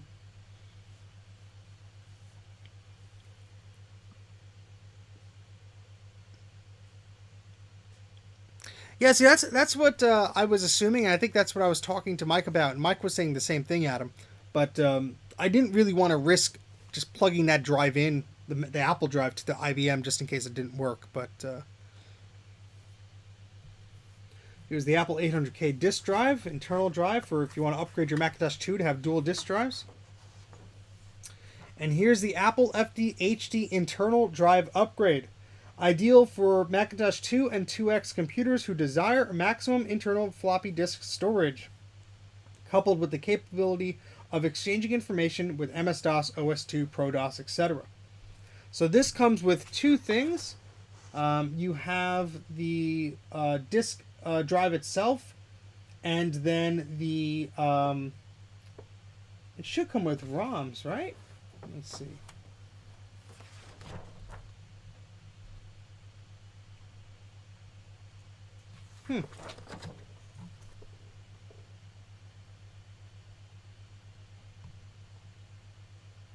Oh yeah, you need this upgrade kit. That upgrade kit, I guess, comes with the ROMs because it's saying that specifically. So. Oh, interesting. All right, Adam. So yeah, the PS2 drive I have is a special one. It has a little asterisk on it. So I don't know if that's the same type of the one that you plugged in. I was just, would rather have the matching disk drive, to be honest. But I guess I already bought the darn thing, so I can't do anything with it. With that, I can't worry about it. Here's Apple external drives, 20, 40, and 80 megabytes. Fast data access.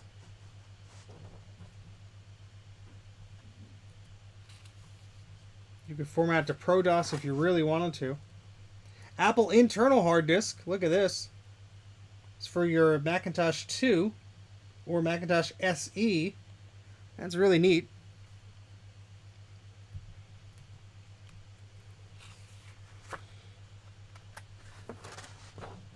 Some more specs and details about this SCSI internal drive. Oh, here's the Macintosh Hard Disk 20. So this is for the original 512K computer, and it also works with the Plus if you didn't want to shell out the extra money for a SCSI drive.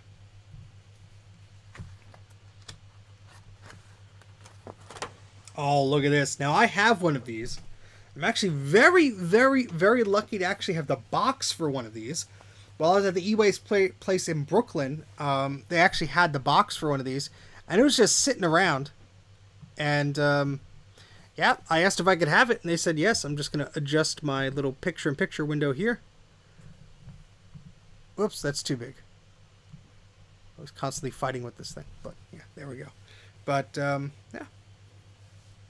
That's really neat. I hope to use this. I have the tapes for it, thanks to Tom.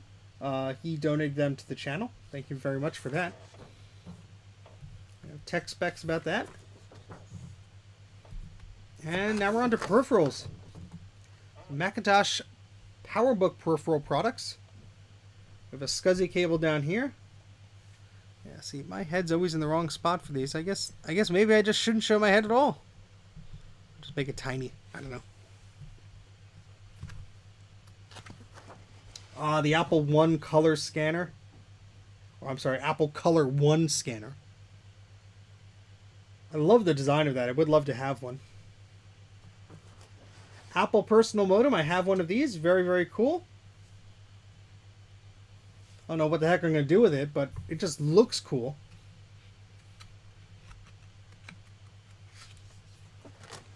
Apple Scanner, the original one. I almost was able to pick this up, but some guy decided to keep it instead, so. Put yourself on the left instead. I tried doing that. That was like, I was on there earlier, but it always keeps cutting stuff off. Oh well. The Apple CD-SC. So this is a SCSI external Apple CD drive. I would love one of these. I do not have one. It would match my tape drive perfectly. If anyone has one, I know I've reached out to someone and there was this little damage. I think I reach out to them again just to see if they still have that. Apple fax modem. Jay of the House of Moth found one of these, and I was able to buy the power cord for one of these. This is one of those weird things that goes for a lot of money on eBay for no freaking reason. I mean, who's going to pay this like $100 for a stupid fax modem? I mean, that's the asking price. They're not selling for that. But it's just one of those ridiculous things where people like decide that something is rare. I mean, I don't know what the deal with this is. It's a freaking modem. I mean, a 9600 bits per second modem. 2400 baud. This is 4 times faster than the 2400 baud modem. So yeah, order number M0197. And then we have an Apple MIDI interface. I've seen a few of these around. Basically lets you plug your Mac or Apple 2GS computer into a MIDI device, which is cool.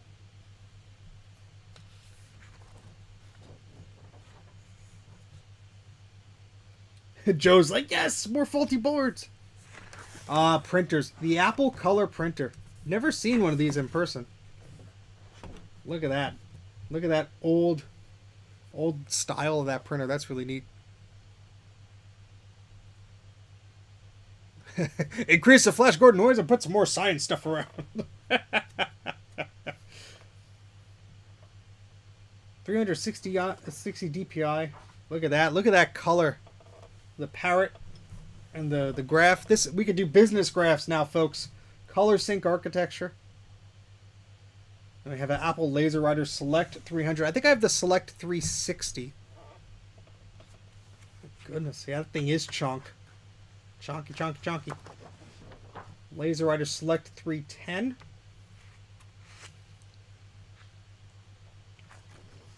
LaserWriter Pro 630.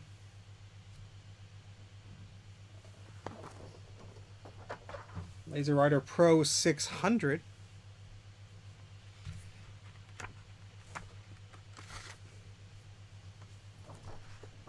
And the more affordable Apple StyleWriter 2. I don't think I actually have the StyleWriter 2. I have the first one, and I have like the 2400 series. I don't have a StyleWriter 2. I don't even know if I use the darn thing, but they're just cool to look at. Apple Personal LaserWriter. I have a variation of this. It doesn't really... I think it kind of works. The print quality is all muddy. Probably something that needs to be replaced with it. But yeah, you could do local talk and serial. I like the design of this. There was one at VCF East that I could have picked up pretty cheap, but I didn't need another one. I think I have this one. It's the personal one, which does not use networking. I forget which one I have. The one I have is kind of like compromised.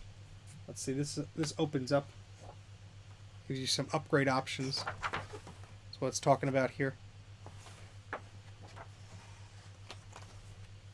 This is the one I have, the Apple StyleWriter. It's interesting because this comes apart, like where the paper tray is. It sort of like opens up and becomes two pieces. I don't know if... I think it was for traveling because technically you don't need the paper feeder if you're just printing to one page. So if you're like a business person and you're traveling around with this, you could split the printer in half. Yeah, it fits conveniently even in the smallest of spaces. No need to purchase a cable, interface card, or additional memory. Comes with a detachable sheet feeder. Yeah, that's what it comes with.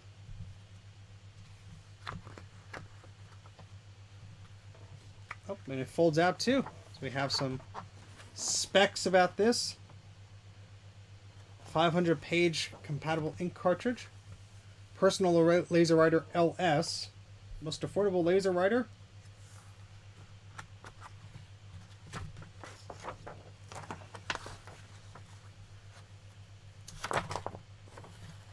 Oh yeah, Apple. Adam has the original Apple dot matrix printer, which is really neat. Here we go. The Image Writer 2. Now, just from looking at this photo, you'll notice that there's no Image Writer 2 written next to the Apple logo. So this is the original model, which was more of a cream color than a platinum, and it was designed for the Apple II.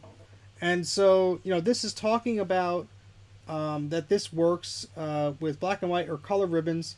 Print up to 250 characters per second. It can be networked, or you can add a 32K memory option that works only with Apple II computers. But yeah, this printer is... Oh, I love these things. I don't know why. It's because I had one growing up, maybe, and then we got rid of it. But I have one of every revision now. I have this, like the snow creamy colored one for the Apple II that does not mention the Image Writer 2 name on the front. And then I also have the second model, which was the much more popular model, at least in my opinion, because it has the name on it and it's the heavier one. And I just have like 5 of them. And then the one that was hardest to find is the one where the power supply is in the leg, like the power ports are in the leg, and it's like 10 pounds lighter. So You know, works with Apple IIgs, Apple IIc, Apple III, Macintosh 128K, 512K, Macintosh, Macintosh SE Plus 2 XL or Lisa. I mean, how much more compatible of a printer can you get than the Image Writer 2? It works with everything from the Apple II, the Apple III, the Lisa, and pretty much any Macintosh out there. That's freaking cool. Yeah, I have one that's yellow pretty badly too, but... Oh, here we go. Look at this, baby. Now, this book is how I learned about the Image Writer LQ. I had no idea it existed. I am now the very proud owner of not one, but two of these. And big thanks to Mike of Mike's Mac Shack for going and helping meet up to grab one of these for me. And it actually came with the sheet feeder attachment, which I am thrilled because that is even rarer than the stupid printer. So I have the Image Writer 2 with the sheet feeder attachment and the Image Writer LQ with the sheet feeder attachment. So I think that's really neat. I would love to do a video on those. I need to, make the desks empty for that. But I think those are really freaking cool. And I'd love to play around with it. I might have to fix some of the rubber rollers on those because the sheet feeder for the Image Writer 2 didn't kind of want to work. But really, really freaking cool. Yeah, so the LQ is compatible with the 2GS, the 2C, the Mac Plus, SE, Macintosh 2, or Apple IIe with a Super Serial card. Here's the Laserwriter 2 SC. Now, I do have a Laserwriter 2. I forget which model it is. I think, yeah, it's the NT one. So it does, it's kind of like the middle of the road one. And then there's, I believe, the NTX. Yeah, here it is. You could actually swap out the boards to upgrade these things. So I wish those things used to be so common. You'd find all those parts for printers and stuff online on eBay and stuff. If anybody ever comes across a 2NX logic board or whatever the upgrade is, whether it's the ROMs or the whole board, just let me know. I mean, my printer doesn't really work anyway, but I'd love to be able to try and upgrade that.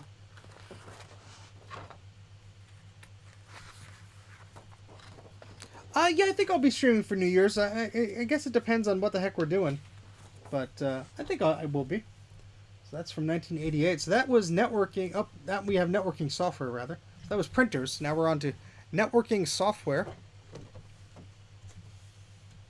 Well, good night, Thomas. Take care. Apple Share 3.0. Oh, this is cool. Supports System 7 multitasking. Includes file and print servers.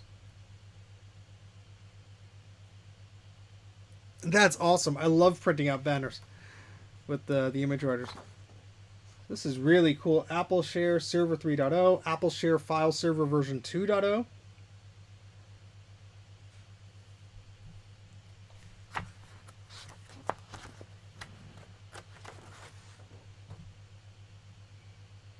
This is just talking about the administration, how all this stuff works. Oh, look at this. Apple IIgs workstation software. Gives your Apple IIgs computers access to Apple Share file servers, network printers such as a LaserWriter or Image Writer, and Apple Share print servers via the built-in local talk port on your Apple IIgs. Apple Share 2GS, in conjunction with an Apple Share file server connected to an Apple Talk network, allows Apple IIgs users to start up from the file server without using local disk drives. Very freaking cool. That's right, Keith. Apple Share file server in K-12 education. Turns dedicated Mac Plus, SE, or Mac 2 with one or more hard disks into a central electric filing cabinet in which everyone can store documents. Very neat.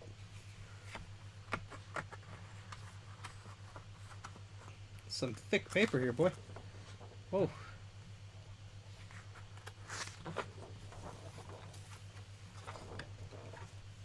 Aristotle is a software package designed especially for schools. It gives students, teachers, staff, and others at individual Apple II workstations fast and easy access to ProDOS applications stored on an Apple Share file server. That is pretty darn cool. I never heard of that. Interesting. Aristotle.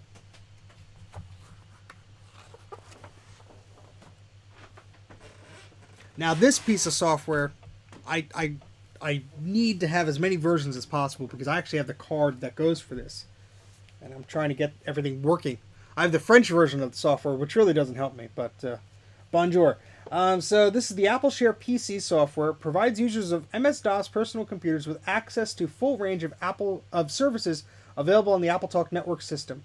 With the Apple Share PC, users of MS-DOS and Macintosh personal computers can communicate with one another, share data files stored on the Apple Share file server, and enjoy transparent access to Apple LaserWriter and ImageWriter network printers.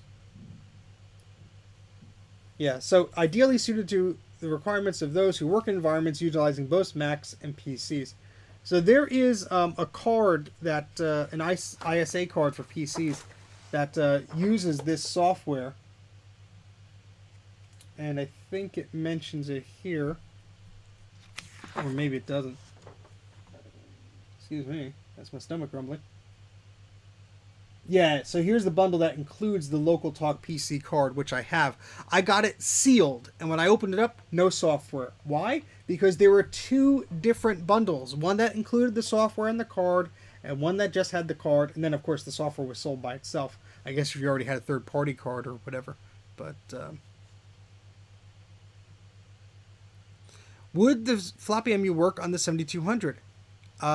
Yes, it would. You just have to plug it in internally into the internal disk drive floppy header on the logic board of the Power Macintosh 7200. That would work fine. However, if you're using that to boot off of, it will be slow. I think we had this conversation where you're trying to rescue data off of the 7200 or something along those lines. You're going to really want a SCSI solution like a Blue SCSI. But if you're using a floppy MU, you can work, with that. You'll just have one working floppy drive. We have Apple Share print server here. It's pretty neat. And now we're on to network interface cards and cabling. So here's the Ethernet card for the LC computers. Pretty neat. So that's actually an AAUI port on there. I actually have one of these somewhere. So you could connect it to a different Ethernet transceiver. I love these little networking diagrams. They're really cool. Well, thank you very much, I Recycle Apple Mac. I did use Google Translate, so I roughly know what the software was talking about. But I do appreciate that. If I need to, I will reach out. Yeah, so this is the Ethernet thin coax transceiver. So that is there. And then we have the twisted pair transceiver, which is here. And then we have this Ethernet AUI adapter. I've never had one of these. Never even seen one of these. This looks like an Apple... Look at this. I'm going to have to look and see if these exist. Or if this was just like a pipe dream that they ended up not selling. Look at this. It plugs into the standard AUI port and gives you... what exactly? Provides the Ethernet LC card with the standard IEEE 802.3 attachment unit interface. Can be used to connect an LC Ethernet card to an external transceiver. Interesting. I'll have to look that up. You learn something new every day, folks. And here's some pictures of those transceivers. Yeah, look at that big brick. Whoa, look at that. That's cool. Yeah, so that's the one I didn't know really existed. I have this one, and I have this one, and I have this cable. I do not have... Now I want that darn thing. Where's my phone? Let's take a look. See if I can find a picture of this thing. So it's what is that called? The Apple. It had a funny name. I'm sure looking for it on eBay is not going to help, but Apple Ethernet AUI adapter. Holy smokes! I found one of them.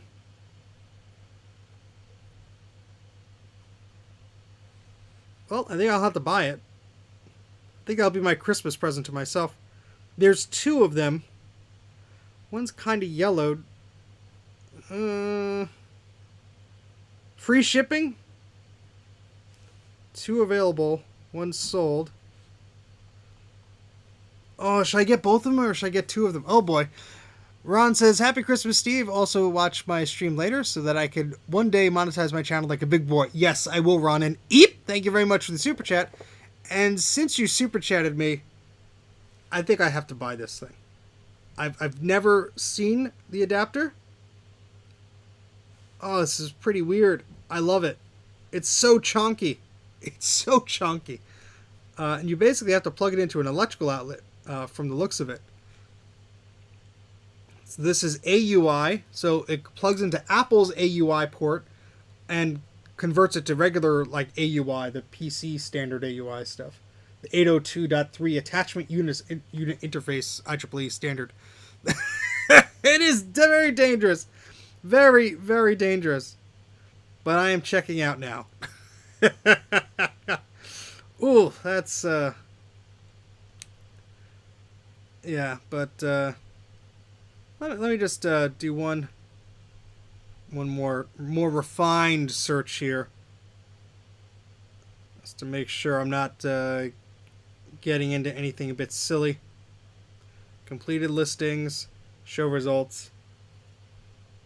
Yeah, we're just gonna. I guess we'll just go ahead, and we'll just get it. I mean, $39, I know, but I'd love to do a video on like the whole ecosystem of this crap. So it is kind of expensive, but it's free shipping.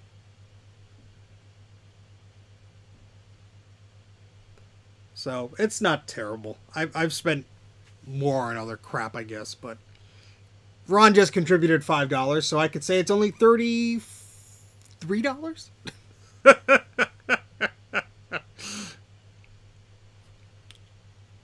Let me just check out of this thing, and we'll get myself out of this sticky situation of looking on eBay, and then we'll get back to our printed documentation. My order's in. There we go. My goodness. Well, this is an expensive stream already. See, that's what happens when you learn about things, and you go, I want the weird adapter. And then, you know, you're an adult and you can make poor decisions. So here's all the different situations you could set yourself up with, so I get to play with that. Didn't I give you an AUI? I think they're called AAUI transceiver, Adam. Didn't I give you one at VCF East? I forget. Apple Ethernet cable system. Here's an Apple NuBus card. So this is Ethernet on a NuBus card, Apple's official one. Supports AppleTalk, TCP/IP, and DECnet, whatever the heck that is. Yeah, he just buys stuff off eBay. Wow. I mean, where else am I supposed to buy the darn thing?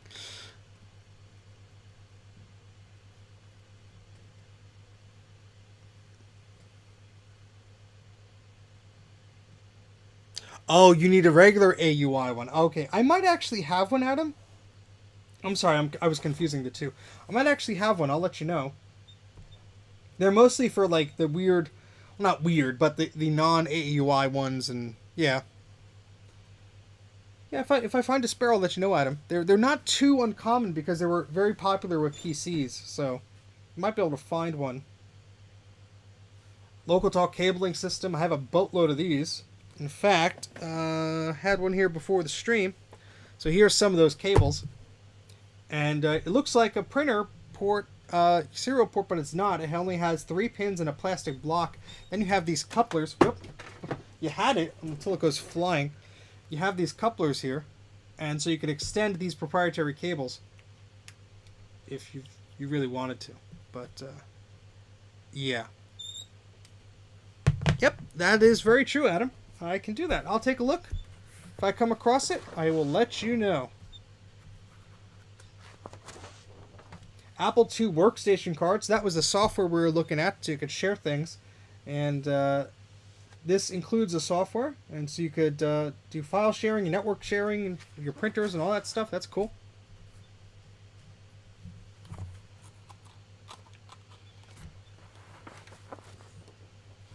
Here's the Local Talk PC card. Now, I actually have one of these.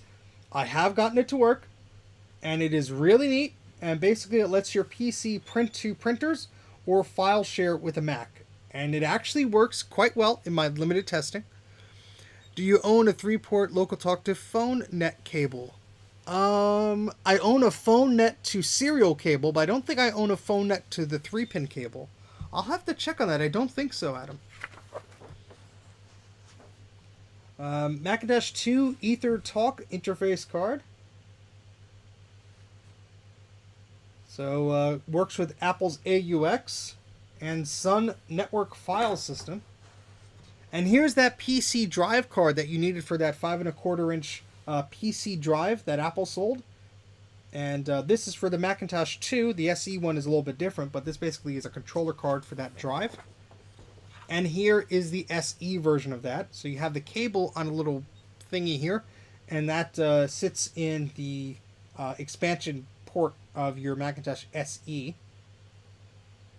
And that works with that external drive. Landstar Apple Talk Network. What the heck is this?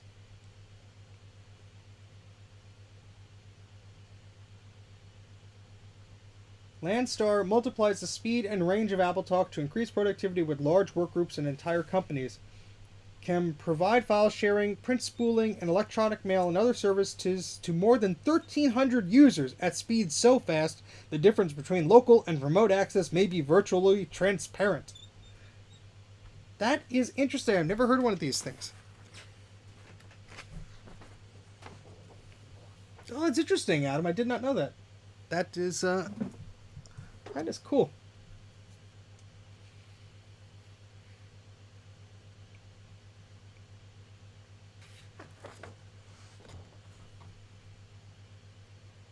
$1987. Now we have networking utilities, which is might be empty. Let's see. Oh, there's one. Up here's the Landstar AppleTalk bridge. Enables you to link AppleTalk Personal and Landstar AppleTalk networks, bringing following devices to the network: Macintosh, MS-DOS computers, peripherals that don't have NUBUS connections. All right, so that's the software, I guess. That's pretty neat. Did you ever use a PS2 Model 30 before? No. Don't believe so. Interpol Network Administrator's Utility. I love these images of the screenshots that they had to take off of a monitor.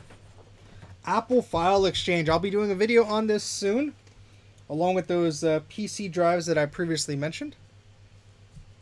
So this basically lets you convert files from a PC using the Apple Drive or something over the network. So you can convert like a text file to open in MacWrite or something like that. Sort of the precursor to the MacLink Plus. Apple Line 3270 file transfer. Used with Apple Line Protocol Converter, Apple Line 3270 file transfer is a software utility that allows Macintosh computers to transfer files and exchange information with IBM mainframes. Oh boy. Hey Rudy, how's it going? Alright, now we're on to networking applications. Mac84, family of IBM connectivity products that let Apple computers function in mainstream network architecture, SNA. Interesting. Oh, systems network architecture, okay. Mac Terminal.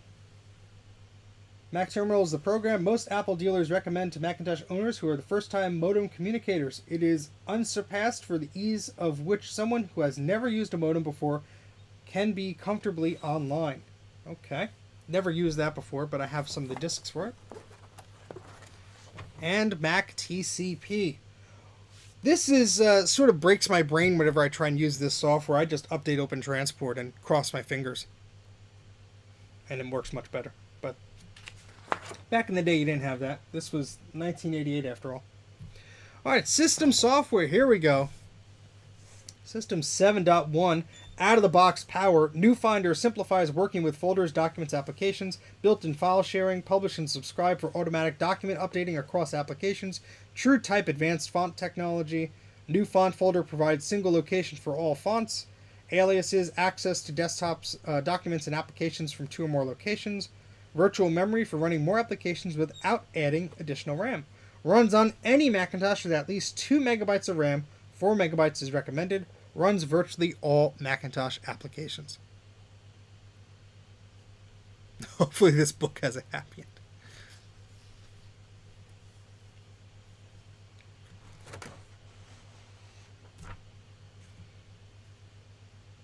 So you could order the update kit or the multi-pack kit or the personal upgrade kit for System 7.1. Then Apple 2GS System Software version 4. Designed exclusively for the 2GS, takes advantage of the computer's advanced hardware features to greatly enhance performance. New operating system GOS improves startup time and speeds up disk access, program launching, and file copy transfer tasks. It includes file system translators that enable applications to directly access files created using other file systems, such as the ISO/High Sierra file system used by CD-ROM applications. Hey Dave, how's it going? Just looking through some lovely Apple documents here in this lovely binder. And now we're on to system applications. Now this is interesting. This is a MS-DOS, or I'm sorry, a PowerBook/DOS companion type thing. From what I understand, this is giving you both hardware, like these cables, and software to provide compatibility with MS-DOS machines. And yeah, Companion's version of MacLink Plus PC. You can connect your Macintosh PowerBook to any DOS or Windows-based desktop or laptop computer. You simply use the individual cable or diskette or your own modem. You can easily transfer files and convert them between two computers. I'm pretty sure these adapters are all generic with the exception of this, which seems PowerPort. Yeah, so that would convert something there. Looks like parallel to the printer port.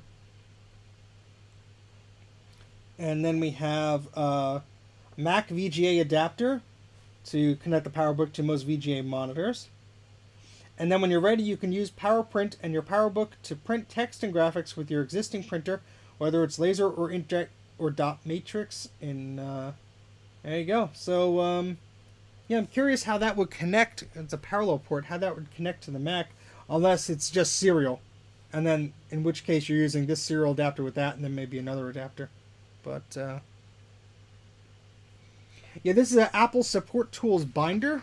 So this is a binder that came with a bunch of Apple stuff built in here. Well, filled in, and I guess you filled it up yourself if you were a technical support rep for a company.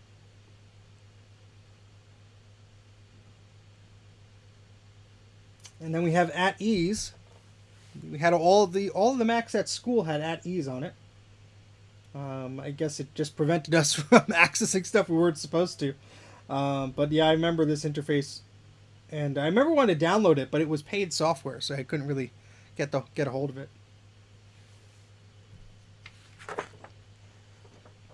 Apple Font Pack. 43 TrueType fonts. Here we go. Look at those fonts. And Apple AUX version 2.01. Look at this lovely, lovely printout here. And this is a fold-out one too. Gives you access to a familiar, intuitive desktop of the Macintosh computer with a Unix environment. And look at all these specs here. All these details.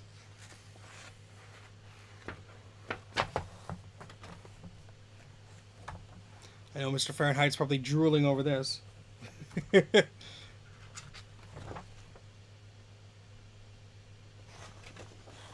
Here's all the different, I guess, ordering configurations you could get from Apple. Floppy disk, CD-ROM, the manual, the programmer kit, administrator kit, manual bundle, X Windows System products, support products, update products.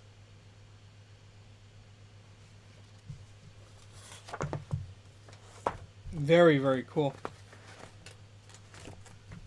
And that's version 2. This is version 1.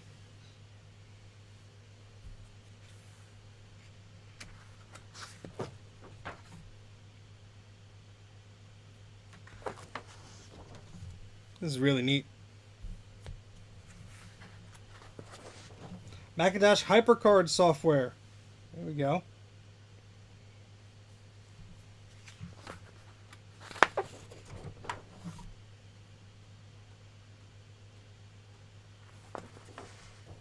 Apple Link Personal Edition.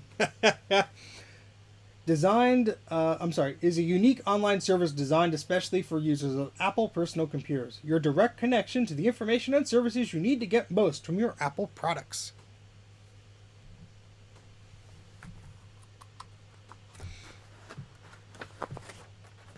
Product details. Desktop Express. Developed jointly by Apple, Dow Jones, and MCI. Remember that? MCI? Uses your Macintosh personal computer to provide an advanced wide area electronic mail and document delivery service.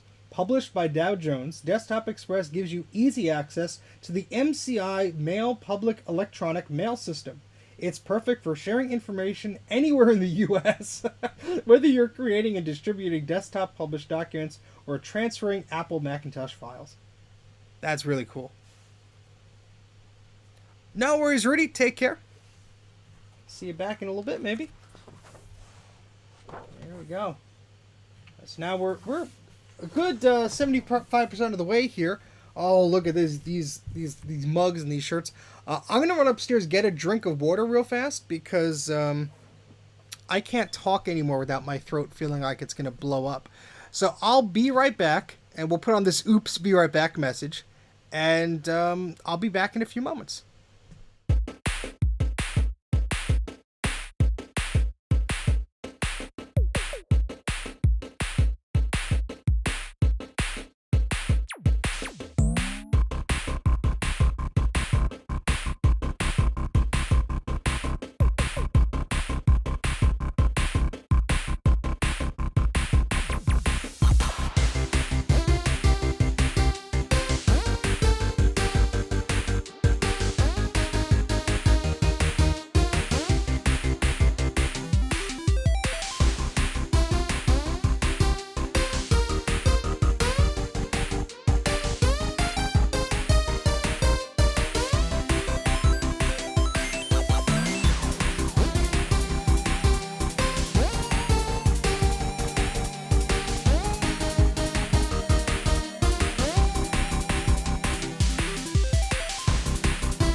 And I'm back. And no, my wife's not giving me grief.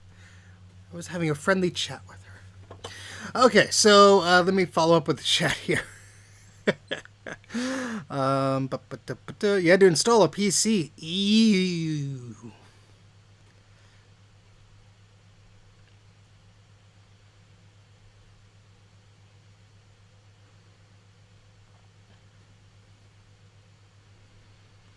You have 2 CRT monitors you want to get rid of. Where? Why am I interested? Unless they're Apple ones. Oh, boy. Hey, dysfunctional Wombat. No worries. We were just taking a quick break there. Actually, have since a few people are here, I have some things I got in the mail recently. Might as well take a look at them together. Take a bit of a break from reading. Joe is building a Rascuzzy. Fan-freaking-tastic. And speaking of Joe was very kind enough to let me get these off of him.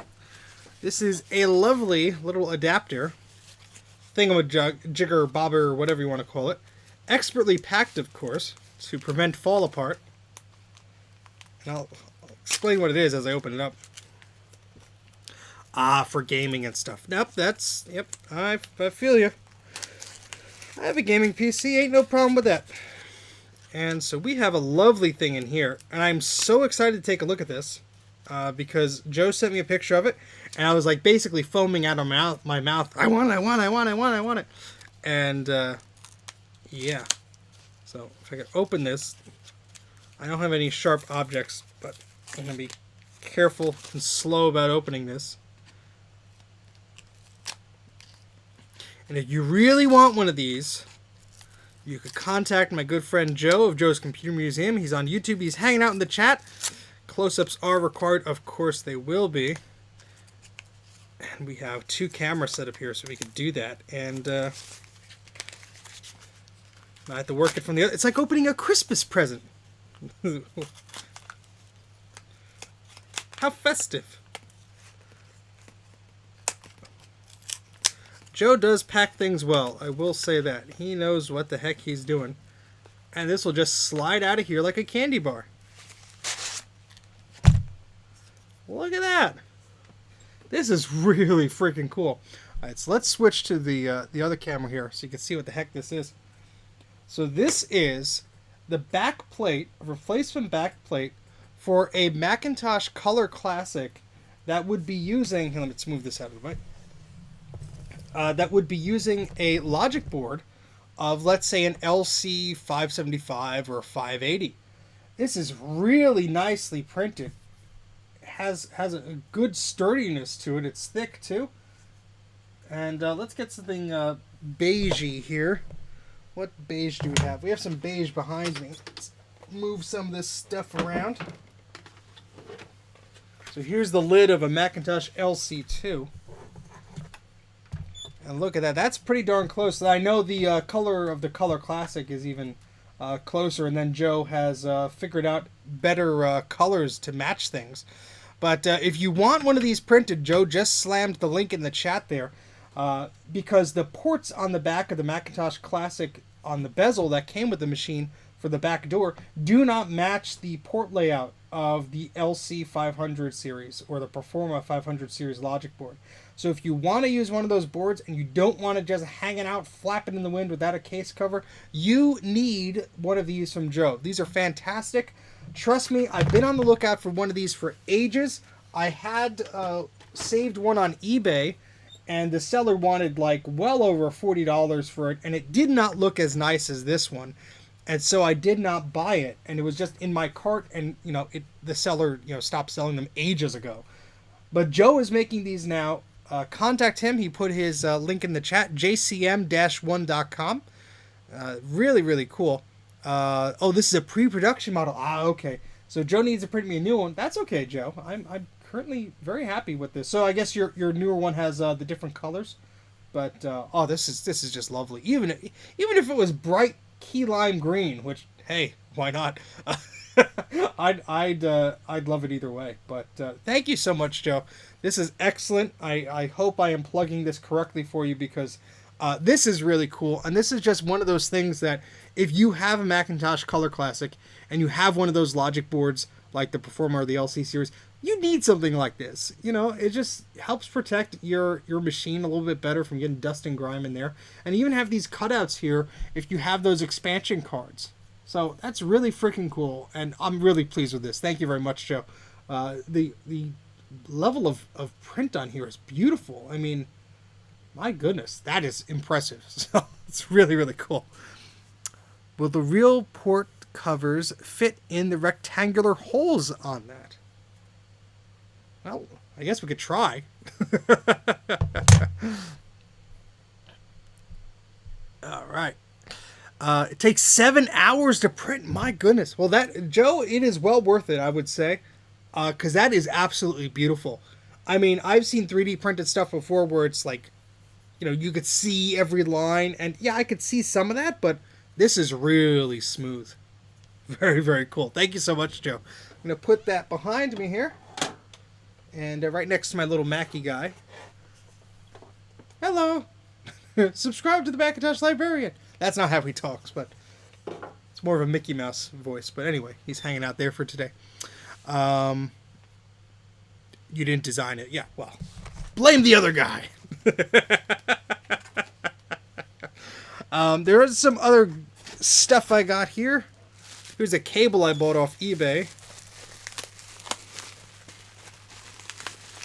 I know I have one or two of these, but it was like I was buying something from the seller, and this was like $3, so I got it anyway. This is a peripheral or a printer cable for the early Macs, and has, you know, the little Apple logo on it. Very good price, so I figured, why not? That's going to go in the pile of cables directly to the left of me on the shelf to never be seen by daylight again. This is really cool. Let me take this out carefully. I was not planning on doing this. Let me use some keys to rip this open.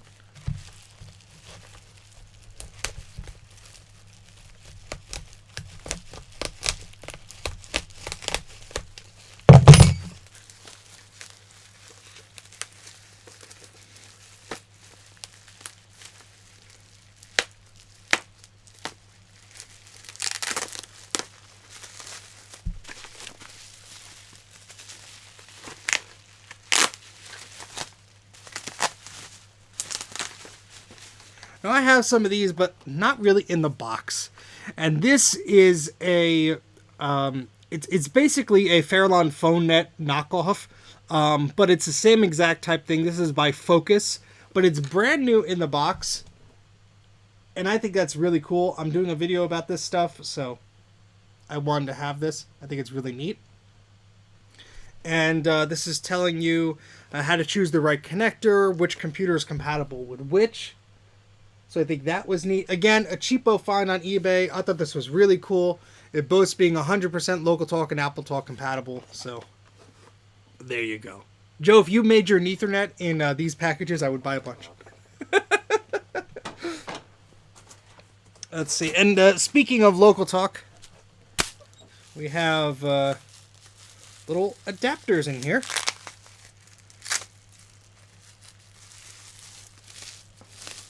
Interesting. So we have, where'd the cables go that I was messing around with before?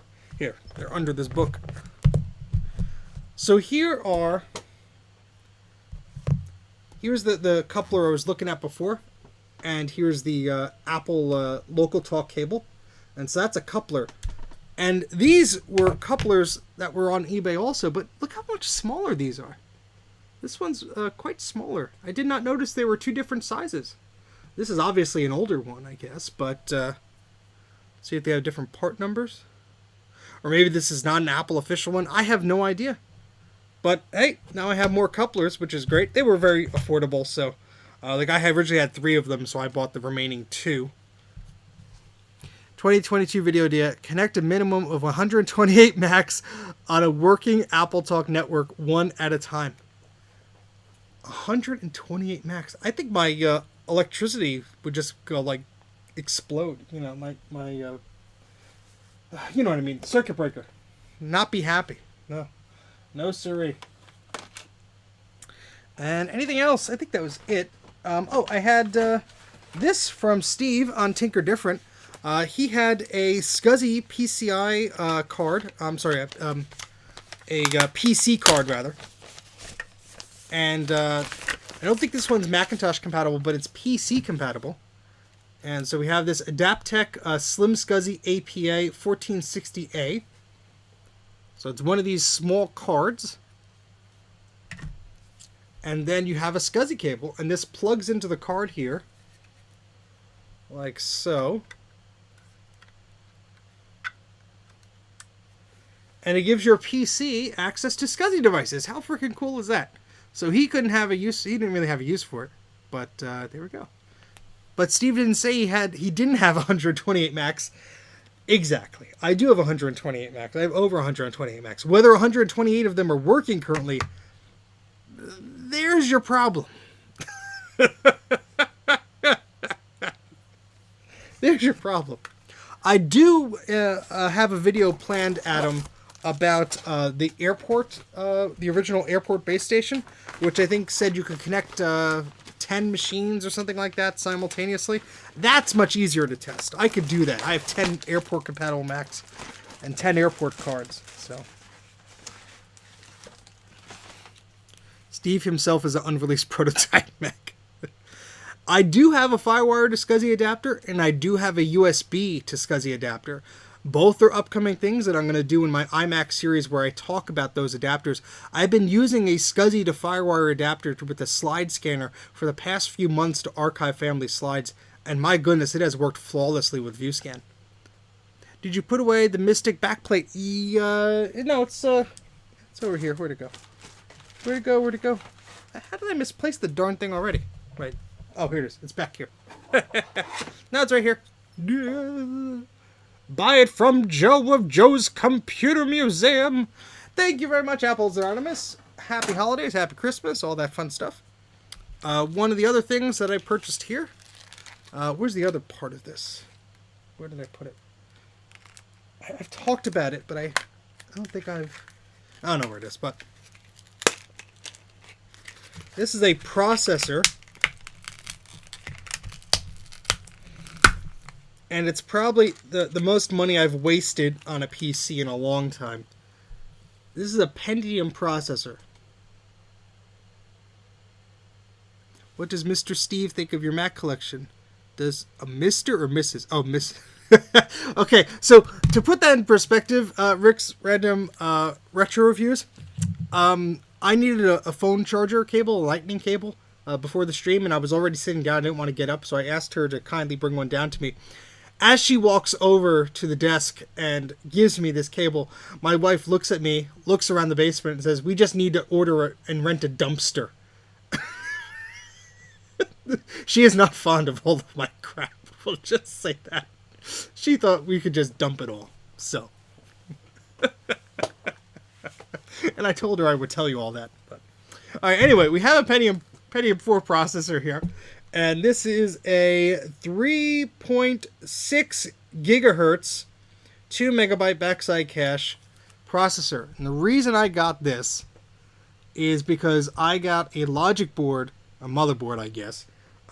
That's the Pentium 4, I guess the retail equivalent of what was in the Apple developer transition kit that was in those G5 towers. So I've plans for that, and I wanted to get the processor, even though mine was a 3.2 gigahertz. If I'm going to be comparing it to, as close as I could get to the Apple transition system, pay an extra $20 for the processor. So shoving that over here, never to see the light of day again, because I'll probably forget about where I put it, but send several boxes. Oh boy.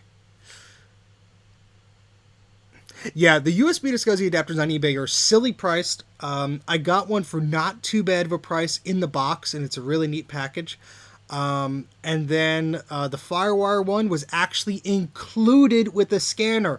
Those adapters go for at least $250, $350 on eBay. They're insanely priced. But somebody was selling a scanner. I already had the slide scanner, but for that price, with the SCSI to FireWire adapter inside of it, in the bundle rather. I just made him an offer and I bought that. Well spent, like the $70 I spent on that. Start divorce proceedings immediately. No, no, no, no, no. That's okay. She tolerates me for now.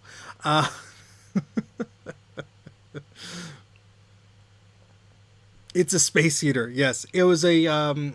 It's a Nikon LS 2000. So it says I think it's a 2700 DPI scan. Really good quality prints scans on that thing. I'm afraid of letting the magic smoke out. Ah, you'll be fine. All right. Oh, we have a spider friend. Where are you going? Oh. You decided to crawl off the desk. Staying together for the bunnies, yes. Alright, so how long have we been streaming here? Because I'm getting pretty hungry. Been streaming for about 2 hours and 20 minutes, so we're going to continue for a little bit, see if we could finish some of the pages of this book, and then I guess maybe we'll call it there. But let's get back to our books here. Here we go. And try and get this sort of situated. Apple user groups. If you want to find out how to get peak performance from your Apple computer system, get together with the people who have the answers. Apple user groups. Yeah, so more than 1,000 groups in the United States, wide variety of general interest, access to training and technical support. Wait, is this a 2-page? No. Oh wait, yep, the 2 pages stuck together. Support from Apple, shared knowledge, Apple Technical Answer Line. Apple is committed to providing long-term support that will help you maximize your investment in our products. The house is smelling nice. See you later, Rick's Random Retro. Thank you very much for joining. Happy holidays, and take care. Toll-free direct access to expert Apple engineers. Ooh, technical coordinator. Answer line.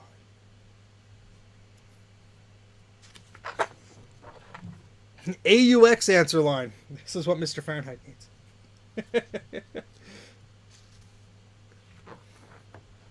Apple Care and Apple Care Plus. You know what? I didn't realize that Apple Care Plus was a thing back in the day. I thought it was just Apple Care. Flexible extended service agreement for your Apple computer systems and peripheral products. Let's see what Apple Care Plus is.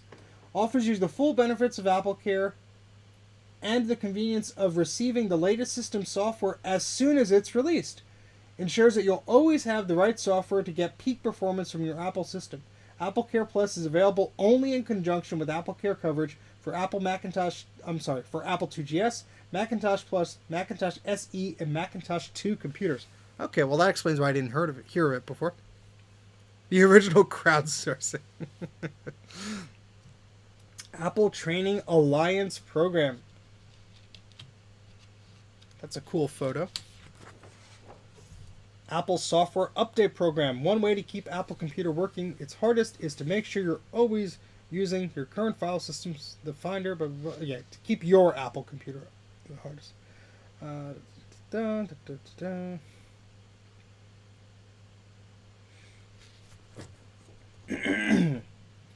Includes new enhancements, features, convenience, allows you to provide update for users on site quickly and easily.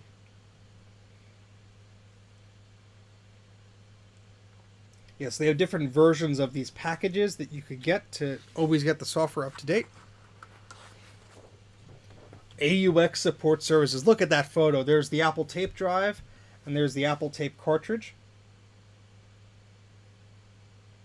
New AUX software and related documents as soon as they are released by Apple. 2 primary support services. The first is the AUX software update service, and the second is AUX manual up-to-date service.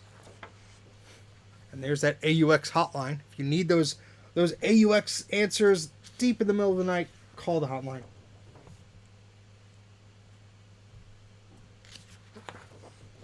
Network administrator course. And this guy's like, how do I connect my Apple computer to the other one? Apple Link Apple Edition is the information and communications network that gives you a direct line to Apple computer. Using your Mac or Apple II, You have access to information about Apple's programs, products, blah, blah, blah, blah, blah. Very cool. Oh, look at that. Electronic mail. Oh, man. Could someone tell me I'm not insane for buying a beige Mac G3 instead of an MDD? I reasoned that I could actually put the G3 on my desk instead of the crowded floor.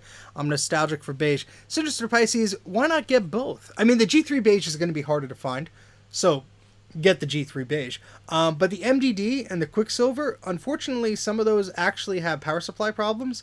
So, you may actually get better life out of the beige one.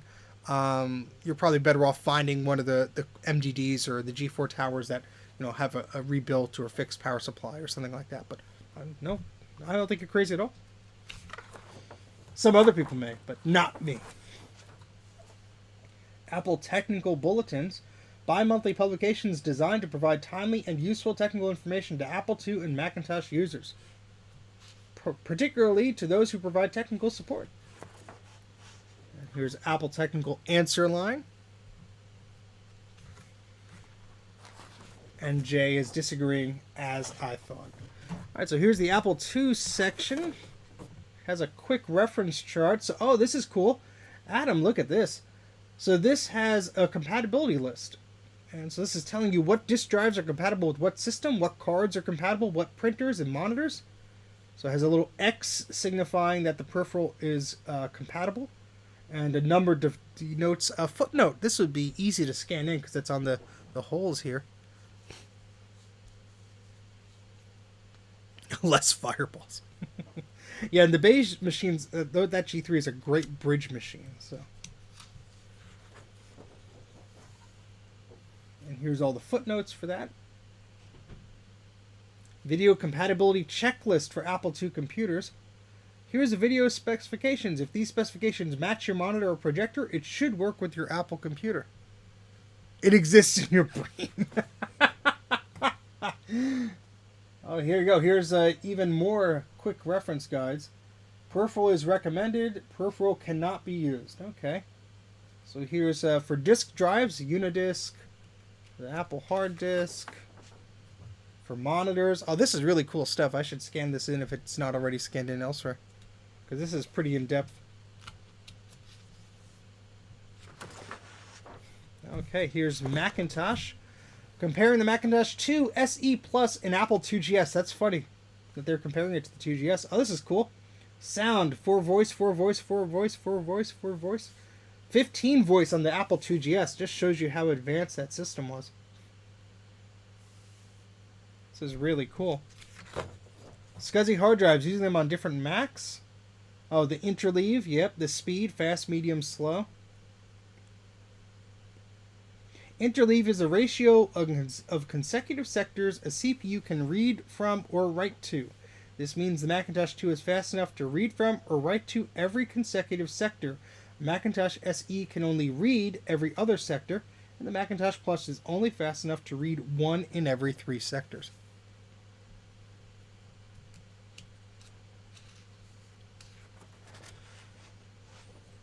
Here's another quick reference as far as the keyboard compatibility.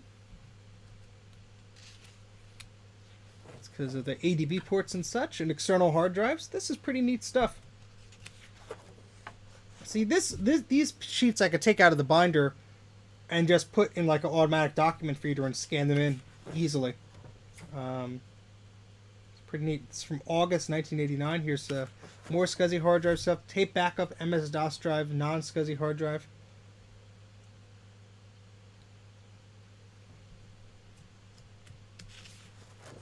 Video compatibility. So this goes over a few different monitors. Third-party interface outputs for compact Macs. See ya, Jay. Apple printers. Here we go. Oh, wait. Oh, wait. This is a printer practically empty. Apple printers quick reference guide. There's only one page here. Or maybe there's 2. Oh, there's 3. Okay. Well, we're missing a page. It says 1 and then it goes to 3. Oh, no.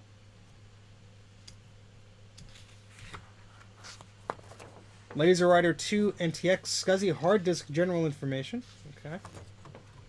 And here's AUX. Yeah. So here's the system software. So we were looking at 201, I believe, before. So this is, wow, this folds, this just keeps on folding out. You switch the other camera, you can see how much this folds out of the binder here. My goodness. It's a lot of information for AUX. Technical specifications, ordering packages and configurations. My goodness. X window system for AUX. Again, we have a nice fold out here. Features and benefits, product details, system requirements. AUX product overview. Raising the standard for system administration. Maintain your investment. Adding it all up. Software is empty. Apple II. Software distributed by Apple as of January 1989. Apple at Work. Introduction to the Apple IIe. The inside story. Tour of Apple IIgs. Apple logo. There we go. Hey, if Kate was watching, she would know that the release date for Apple Logo 2 was November 12th, 1984. Someone tell Kate that, whatever, how long have we been streaming here for? At the 2 hour and 34 minute mark. That's when we got to the logo stuff. She did an excellent video on logo. Check that out. Macintosh Librarian on YouTube if you have not done so before. And make sure to subscribe. She does excellent content, and I hear she has another video coming out within the next week or so. Using Apple II on a network. This talks about the workstation card.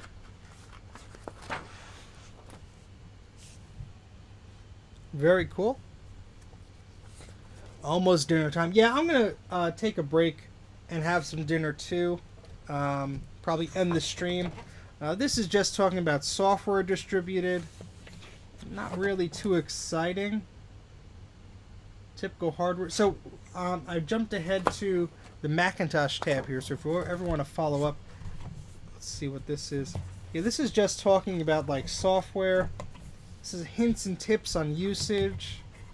Mastering your Macintosh. To accomplish a task, do this. Yeah, so it's basically telling you things. Now this is cool. This is what I wanted to show you guys. Look at these freaking laser discs. How freaking cool is this? Now, I'm a laser disc junkie. I'm obsessed with these stupid things. And this is a Fundamentals Interactive Learning Course, version 2, apparently. It includes laser discs, floppies, CD-ROMs, and a bunch of documentation. And just look at this. I would love to have one of these. My goodness. Let's see what it comes with.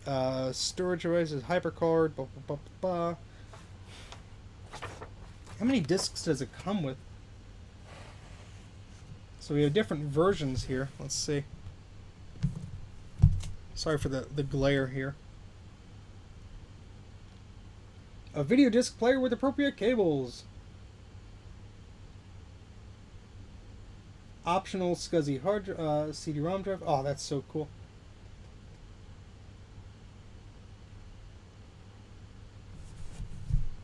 Yeah, and then this is just more about like this is like how to do things on the Macintosh. That's pretty cool. Yes, I know you do. I'm very sorry that I have not had the chance to respond to you, Jeremy, about that stuff. I will get back to you. Just the holidays are always a bit crazy, but I promise I will. Again, the problem is I don't know if the shipping would warrant what that stuff is boiled down to, essentially. But I think it would be fun to try and salvage what I can from those systems. But I do appreciate it. I'm sorry that it's taking me so long to get back to you. Demonstration guidelines. Screen visibility. If you're using monitors, you should be able to see either the computer screen or the image, blah, blah, blah. How to sponsor a user group. How to start a user group. Planning each meeting. So this is like if you were doing user group stuff. Using Apple equipment overseas. Probably interesting to keep. Apple does not recommend using a step-down transformer with the ImageWriter 2 or ImageWriter LQ because the motors become unreliable in a shorter than normal period of time, and horizontal and vertical print registration are sacrificed. That's on the 110-volt ImageWriter 2. However, the LaserWriter 2 says models sold in the US are 50-60 Hz. European and Australian models are 50 Hz only. Very cool. The daisy wheel dot matrix and image writer. Use these with a grounded step-down isolation transformer. A 50 Hz source can noticeably affect spacing between characters. This does not apply to the silent type printer, however, because it runs off DC power from the interface card. And the LaserWriter US, ImageWriter 2, LQ Scribe Color Plotter devices are rated for 60 Hz only. There you go. Can I get an eep? Eep? Yes, you can, Joe. You asked very nicely. Alright, so yeah, this is talking about power step-down things. Probably interesting to scan some of this stuff in. And, what is this? Is this an index? Yeah. I guess this is an index. Although I guess you could take pages out and move them around, so I don't know how relevant this index is to the current version of this, but this says August 1989, so I'm going to assume that's when this book was put together, or the majority of the information started in, from the earliest iteration of this. I'm going to try and move all these pages over. I have to do this in chunks, aren't I? Because the middle peg of this binder is sort of screwed up. I don't want to damage anything in here.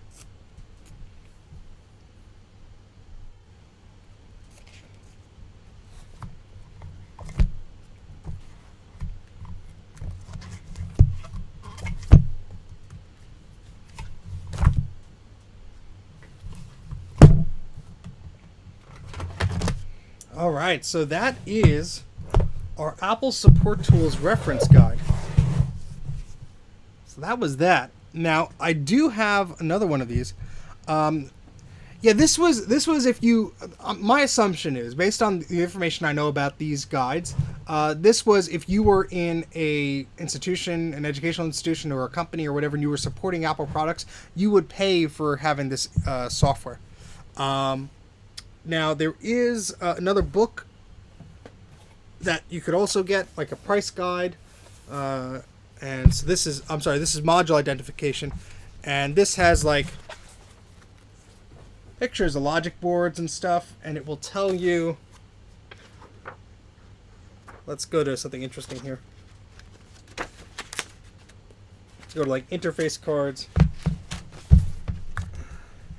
Again, one of the binder rings is kind of misaligned. But this is just pictures of items. So it's just to help you identify what the heck you're looking at. No pricing, no other information. Just pictures. Which I guess is helpful. And then there's a list, an index, and all that stuff. So close that. Now I do have one more of these. We're not going to get time to look at it today because it's going to take way too long to look at. It is much thinner. There's not as much in here, unfortunately. But what is really cool, and I've scanned some of these into the Internet Archive already, including, I believe, this version. This is an Applegram. These were newsletters. And I believe I scanned this one in already. This is an Applegram newsletter. This has a date of May 1991 on it. And the information in this is really cool. And they're fold out as well. They're really neat. Oh, there goes my binder. It's alright. It fell in a soft place. But I think this the one that mentions Farallon's thing? Yeah. This mentions the phone net prices for Farallon, which is really cool.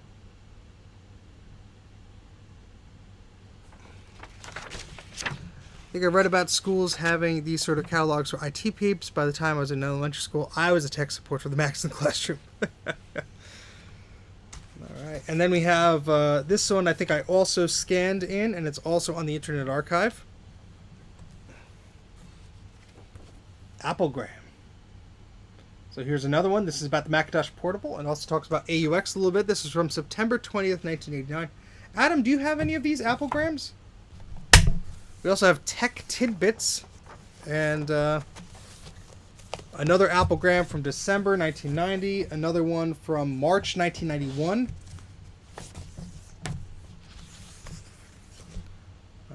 We have another Applegram from January 1991. Oh, here comes the, here looks, here it comes. The Ethernet products that we talked about are featured here. That's pretty neat. February 91. And these are cool. Now, I've actually scanned in and typed some of these. This is a press release about System Software 605. So this is a press release that you would have gotten if you were, you know, a news outlet or whatever. Here's the second page of it. Ah, you have the monthly CDs. Well, Adam, I'd be very curious to see if we have any discrepancies in our CDs. Maybe I could complete your collection or vice versa. I believe I scanned some of these. They're also on the Internet Archive. Just look for Mac84 TV. You'll find what I uploaded. And there's also this Dictionary of Personal Computer Terms, which is neat. No worries, Dave. I'm going to be signing off in a little bit because I'm hungry as well. But yeah, it tells you what a clock speed is, what MIP is millions of instructions per second. Well, there you go. I could have used that 3 hours ago when I was reading about that. But yeah, so this is a really cool binder. Probably going to go through the details of this in another stream. I have printed out some new product sheets that mine was missing. And that includes this lovely thing. 9600. When I had an office that had a connectivity to a color laser printer, I took advantage of it. And so, yeah. So these are really cool. I think there's even some... Not going to show you everything. I'll save this for another time. There's some for the iMac, which is lovely. And again, some of these I did print out because I had the files. We have one for the Power Mac G4. Very, very cool. Some iBooks in here. And yeah, and then there's not a lot in here. This one's pretty thin. So I was sort of filling it in with my own stuff. There's an eMate here. Yeah, so actually there might not be much content at all to stream in this. There is this letter I scanned in as well. Dear Apple Support Coordinator. And it's sort of stuck in here, is it? I don't want to rip it. Yeah, it sort of fused itself to the... Oh, I could feel it ripping itself. So this is this little letter, and I think I believe I scanned this already. But this is just telling you, you know, what is enclosed and how you can take advantage of this. I'm actually not going to put it back in the folder. I think that's lifting the ink off of it and repressing it in weird spaces. But yeah, we're gonna just put this like here on there. I love the little paperclip thing on there, and then I have this discware Apple II thing that was just loose. So there you go. But I have a color laser printer, and it like kind of stopped working, so now I'm mad at it. But it's a Dell with cheap plastic trays, so what do you expect? I got it for cheap anyway, but still. But yeah, so I guess that sort of rounds up what I was looking at today. I don't know if you guys would be interested in me looking at, you know, I have some other stuff that's not exactly these binders. I know it's kind of boring to just watch me look through stuff, but I do have tons of Mac Addict magazines.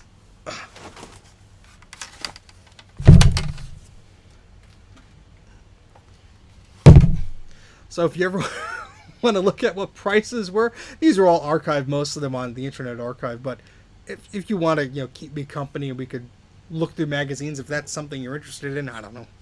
Might do a live stream of that at one point, but always fun for a laugh to see how much things were going for. But yeah, 500 or best offer for it. Sonnet Tango 1 Firewire 20th anniversary PCR card. Oh boy, that's expensive.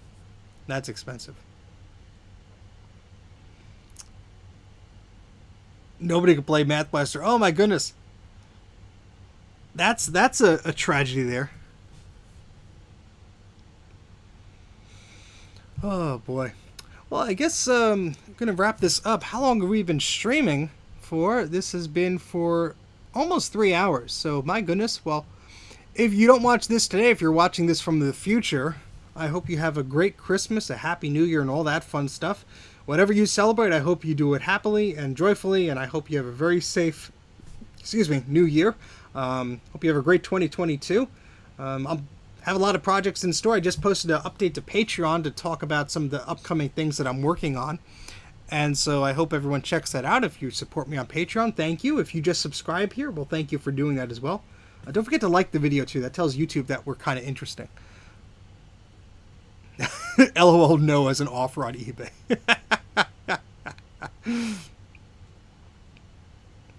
Yeah, so I guess we're going to wrap this up here. But I sincerely want to thank everybody who joined me today. If you did not notice, we have some lovely Christmas lights on our Mac Pros and G5s here that are just sitting around. We have some boxes and crap in the way, but we tried to be festive. We really tried. We have an Image Rider, not an Image Rider, a Print Shop Deluxe banner up here, and we have some holiday lights. So try to keep things festive here, and hopefully you have a great Christmas, a great holiday, whatever you guys celebrate, or at least a fantastic new year. And I think I will as well. So here's hoping that the next year brings us plenty of value on good computers and all that sort of stuff. And because Mike asked, I'm going to shut up now. So have a great holiday. Have a Merry Christmas. Have a great New Year. And I'll see you sometime soon. Take care.